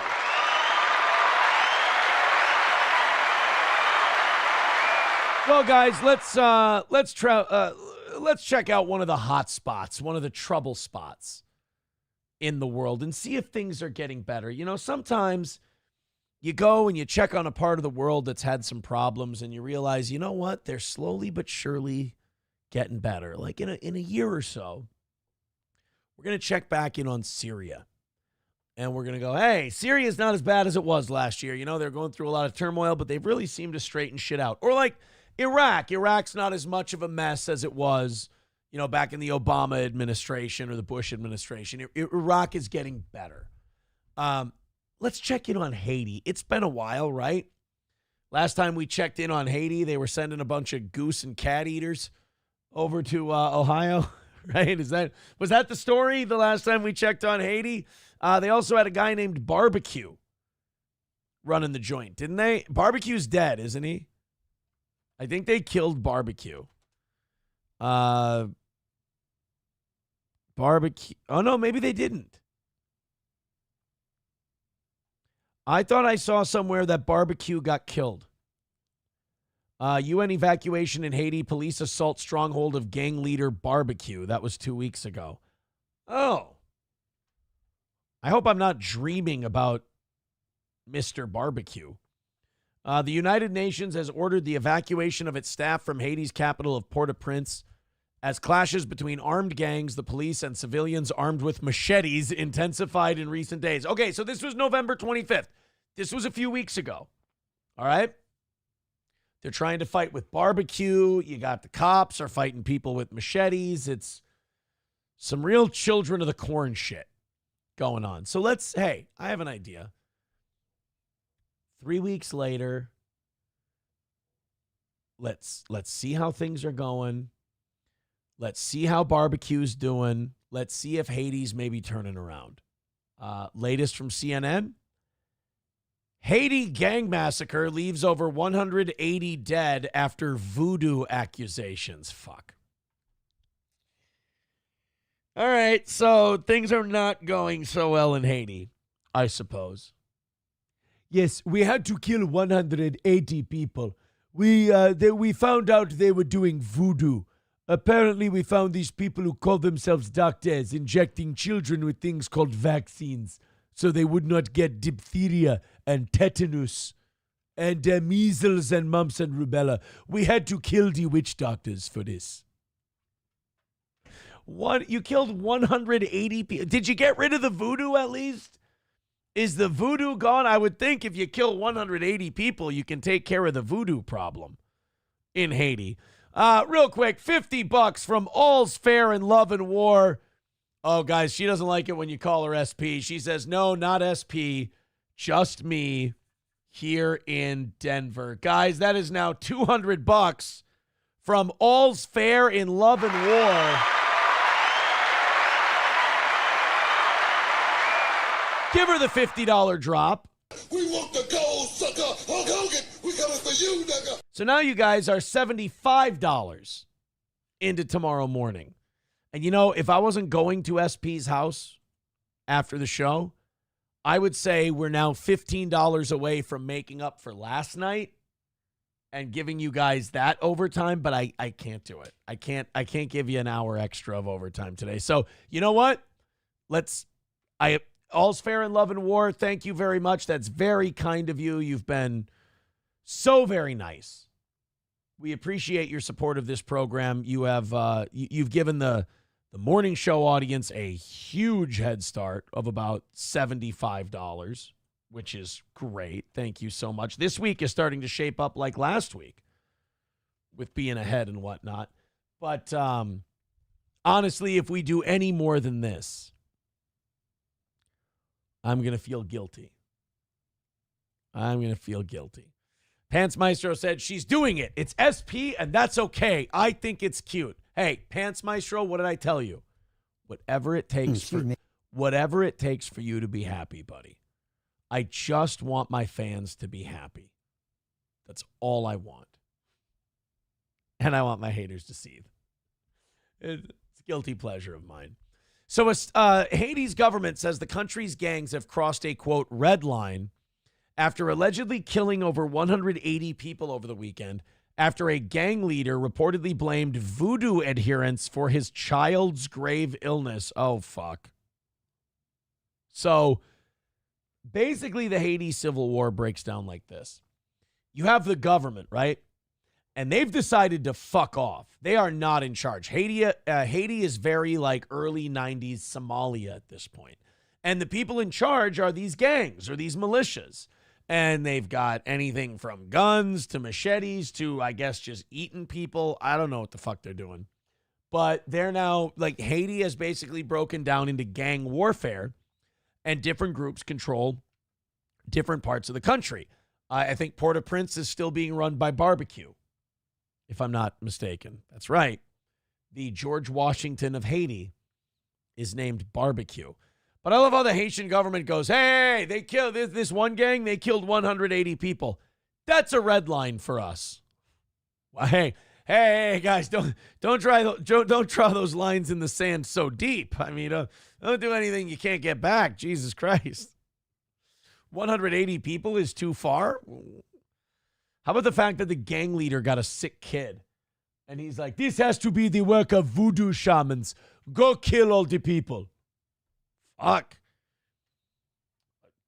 What do you kill 50 people if the kid gets a cough to a cold? A statement by the Haiti Prime Minister's office accused gang leader Mikanor Mikanu Altis.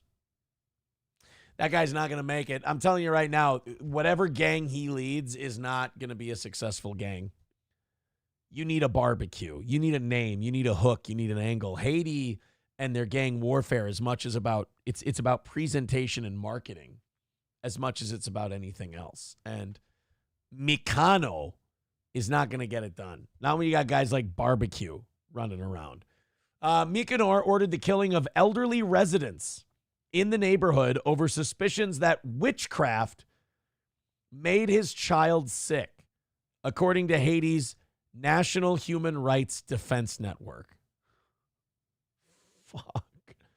And you know what? Turns out it was all that damn COVID vaccine anyway.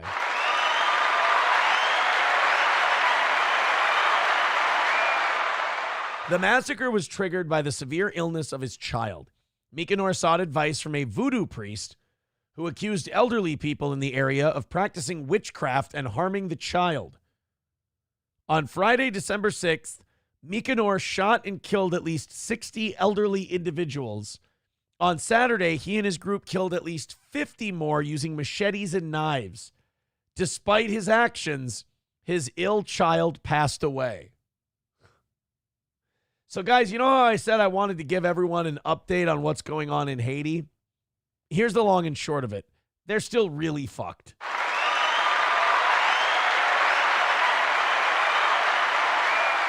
So they targeted all elderly people and voodoo practitioners that would be capable of casting a bad spell on his son.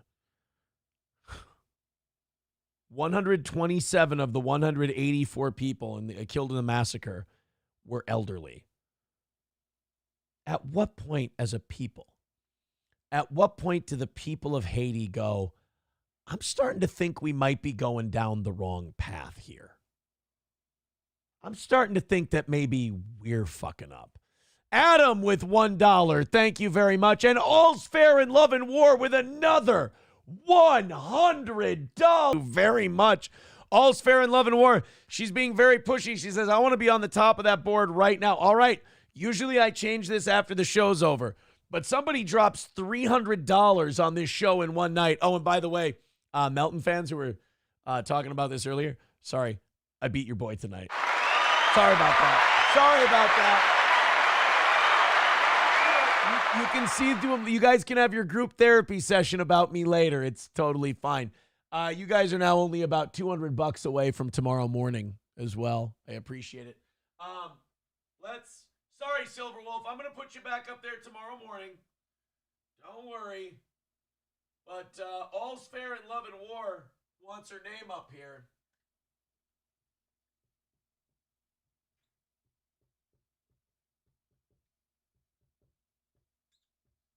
We're going to go All's Fair in Love. $300. Oh, my God. $300 in a very short amount of time. What a kind human being.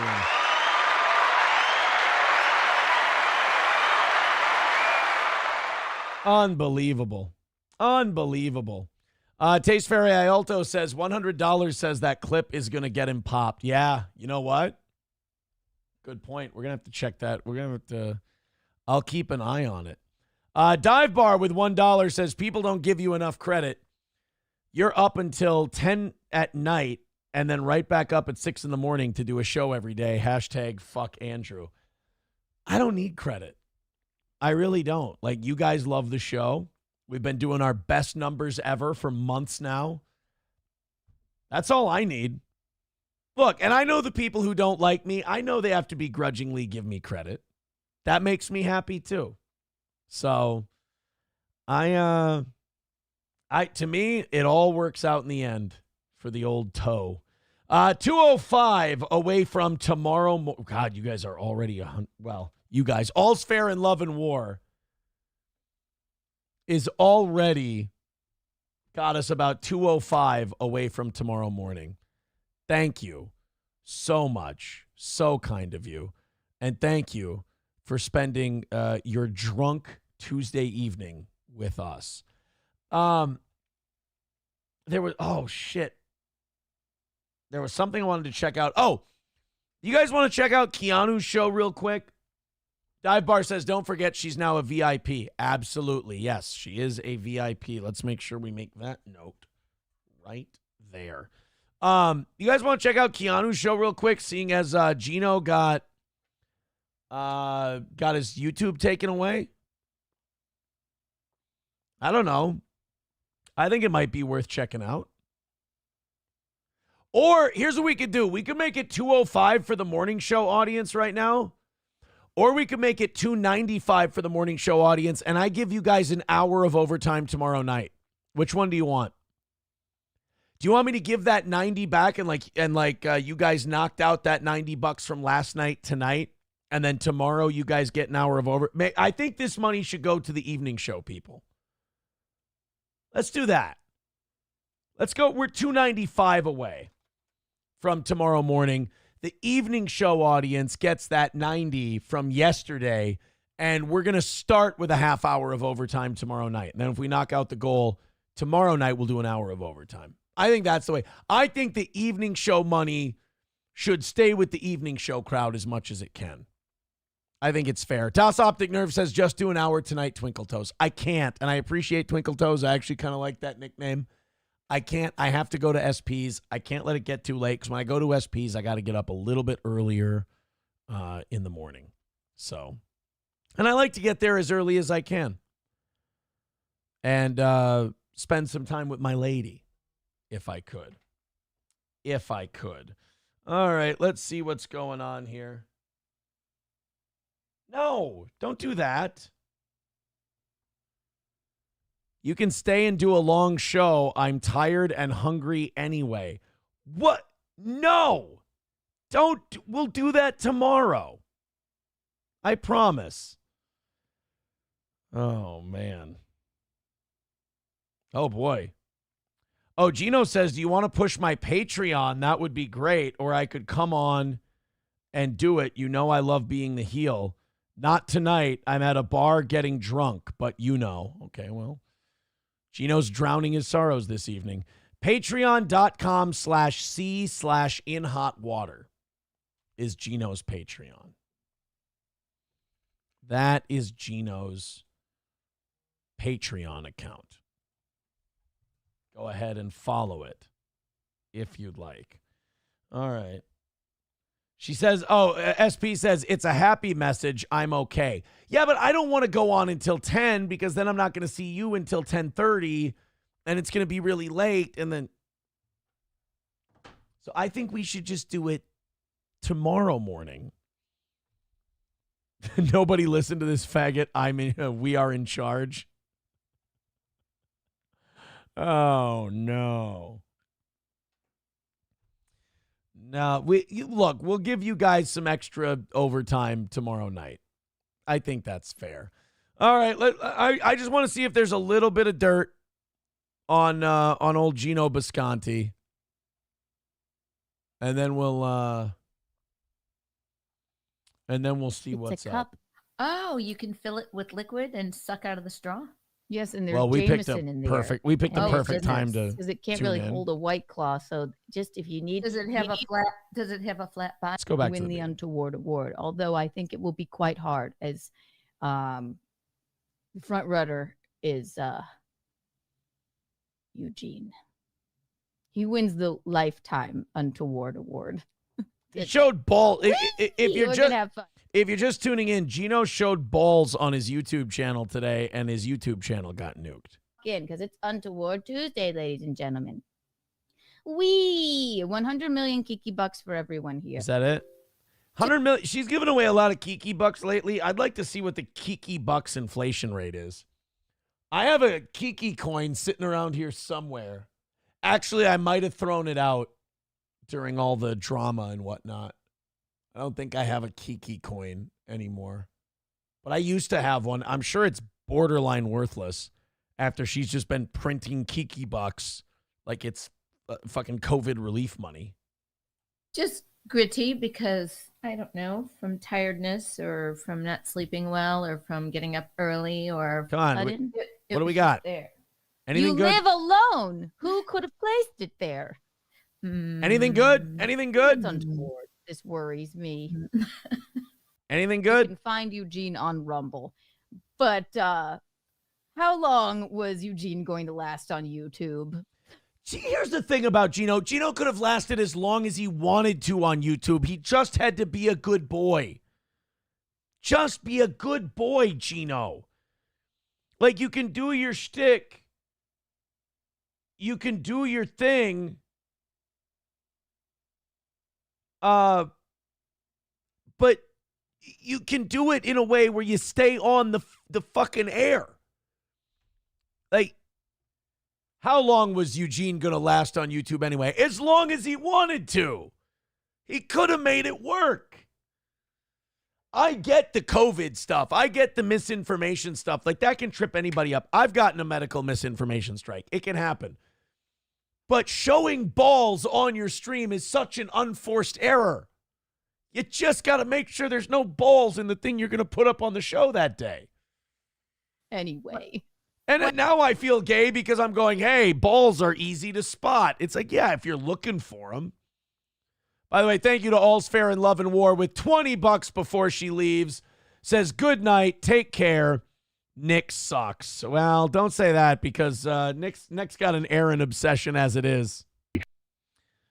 Somebody asking if Geno Bisconte was making grilled cheese sandwiches at night. I don't know. Thank you, All's Fair in Love and War. You're now at 320. We appreciate it. And now we're at like 275 for tomorrow morning. Plus, we've knocked out the 90 from yesterday. Thank you. And as far as Nick sucks, like, Nick's in a hell of his own making. And, like, I got to say, I was pretty entertained by what he said on Juju the Cow's show, where Nick projected the fuck onto me. Aaron doesn't think about the future. He just acts in the now. Says the guy who's done mountains of fucking blow and has made every decision like he doesn't think he's going to live another 5 minutes. Jesus Christ, it's embarrassing. And then Aaron's weak and he's intimidated by Nick. You used to sit there and watch me fight with grown men for 10 rounds at a time while you couldn't do a pull-up. Just stop. I'm not saying I'm the toughest guy on the block, but the term light work doesn't cover it. Jesus Christ. You're embarrassing yourself. Go to bed, you're drunk. What happened? Michaeline, he showed balls. Did he show it? No. Not like metaphorically. Not like Geno showed balls like he was really brave. It was Geno showed balls like men's testicles and taint. Own balls? Not his own balls. I mean, that's a plus. Was Stansel there? That is the correct question. Was Jim Stansel there? If you find out that a man showed another man balls on a stream, Jim Stansel is the appropriate follow-up question. I could see why you might think that. Yeah. Okay, we'll take a break. You don't think I'm big Jesus. enough, brother. Oh my God, that scared the shit out of me. I do have a question though. Where did all of those, like, there had to be in hot water viewers on Compound Media, and they didn't all go to Compound Censored. Where the fuck did these people go? Because, like, when I left radio, we had tens of thousands of listeners, right? And then when we went to do this, like, every month when it shows us the unique viewers, there's tens of thousands of unique viewers. YouTube, but then also Rumble, you've got tens of thousands more. Like, they followed, they came, and they watched our show, and they paid our way. And then we grabbed new fans along the way. I'm not going to sit here and believe that, like, In Hot Water on Compound Media had nobody watching it. I had to think there were at least thousands of people watching that show. Why? And that was behind a paywall. You'd think it would be easier to go on YouTube and then, like, follow Geno there. Like, you'd think it would have grown from there. That perplexes me. You know, that always confused me. That part of the fall of Compound Media, as it were. Rusty Grammar says, peek at it quick, otherwise fuck it after 2 minutes. Yeah, we're good. Atomic Ray says, nobody shares Compound Media. JMB says, Anthony hasn't been relevant in over a decade. Well, there's a difference between not being relevant in over a decade and not having fans anymore. Like, I have a hard time believing Anthony didn't have fans anymore. But then again, I guess, like, we did 6 shows on Compound Media, and I filled in for Anthony's show, and I never got a boost in, we didn't get a big boost in subs, or, I didn't get a big boost in followers or anything like that. In fact, it was either E-Rock or Geno who had told me, yeah, when you guys do a show on Compound, we see an uptick in subscribers. So I guess you could maybe make the argument that Steel Toe brought in subs, at least temporarily, But we didn't see like a big compound media bump, so maybe there weren't as many people as I thought there were. Mr. Beat says, Aaron, did you make more than Melton today? I mean, probably most days, but yeah, definitely today. Vadam with $5 says, how does Gordy get along with the Pitbull? You don't put those two things together. Dive Bar with $1 says, Kiki looks good, all done up. What's up with you haters? All's fair, call me. And Loaded Wrench with $2 says, all's fair deserves a VIP package. Yes, all's fair. If you're still watching, email aaronimholtradio@gmail.com. Send me your address. And when we get that war chest built up, we'll get those VIPs back out. And like I said, I want to have all those orders filled by the end of the year. That is the ultimate goal over here at Steel Toe. So we've made up for Monday. We're $75 into tomorrow. You know, maybe I should just take that $90 and just start tomorrow at 185 away. But I should give that. See how conflicted I am? Shit, you guys have almost knocked out. Maybe I should go with a full morning goal tomorrow and give the evening show audience all of the over, because then you guys would be basically knocking out tomorrow's goal already. So let's see. 75 and 90 is 165. Yeah, you guys would be $35 away from tomorrow night's goal already. There's 3 different ways we could go with this thing. At any rate, thank you guys very much for your generosity, is what I'm trying to say. This was really fucking smart. This is a terrible thing, but I thought it was pretty brilliant. Last night, the Cincinnati Bengals and their quarterback, Joe Burrow, were kicking the shit out of the Dallas Cowboys. During that Monday Night Football game, somebody burglarized Joe Burrow's house. I mean, it saves you a lot of casing the joint and a whole lot of research if you can just turn on the TV and see the guy's a little busy for the next 3 hours playing a football game. You definitely have your time to walk around the house and, get some Christmas shopping done. Here's the story. What? I have YouTube Premium. Why is there an ad? I should not have to watch an ad. These embedded videos they're a problem, if you ask me. Here we go. Someone is trying to break into the house right now. My daughter is there. This is Joe Burrow's house. She is staying there. He's at the football game. She's wondering what she should do. Oh, so Joe had somebody house sitting for him, or it was his girlfriend. No, his girlfriend would be at the game. So he had somebody like watching his house while he's playing. She should be hiding, or she should be going outside. Said someone trying to break in? Yes, she said someone was in the house. Someone broke into my house. Oh, it's his chick. Okay. It's like completely messed up. And then the phone call ends with "fuck the Cowboys," by the way. Cowboys were on a little bit of a roll, too. The Cowboys had started to string together a couple of wins, maybe sneaking back into the playoff picture, and then I think the Bengals trounced them last night. Well, 27-20. Are the Bengals, are they still in it a little bit? 5-8? Ooh, not really. Let's see. 8-5, 8-5, 8-5. Yeah, so the 3 wild card teams all have 8 wins: the Chargers, the Broncos, and the Ravens. So I don't think the Bengals are still in it, but it definitely fucked the Cowboys over, because the Cowboys could have been 6-7. They could have been just 2 games behind the Commanders for that last wild card spot. Now, long odds against the Cowboys making the playoffs this year. You got the Rams are still alive. The Cardinals and the 49ers are still alive because their division is shit. But the Falcons and the Bucks, maybe an outside shot at the Saints still being alive because, again, that division is terrible. But the NFC's wild card is pretty much set. You got the Vikings, the Packers, and the Commanders.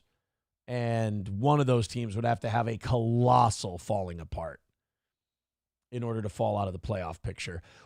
God damn it, man. If you're a Bills fan watching this show right now, we really need you guys to do work against the Lions on Sunday, Could somebody take care of the fucking Lions for us? We'll take care of the Bears on Monday night. What we need you guys to do is take care of the Lions on Sunday so we can tie this thing up and get our destiny back in our own hands. Dive Bar with $1 says maybe you should just wait till Thursday to lose your shit about losses. That way they don't have the clips to play.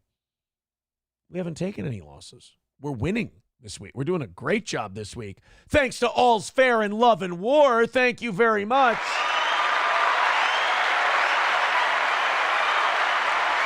Thank you guys very much for an incredibly generous and profitable Tuesday night. I don't know what to do with all the overages.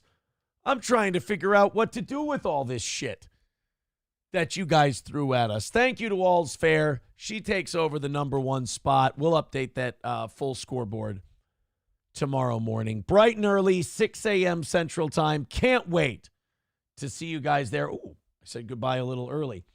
Take it easy. Hit subscribe. Hit follow. Hit like. Become a member. Whatever you want to do. Thank you guys very much. We'll see you tomorrow morning.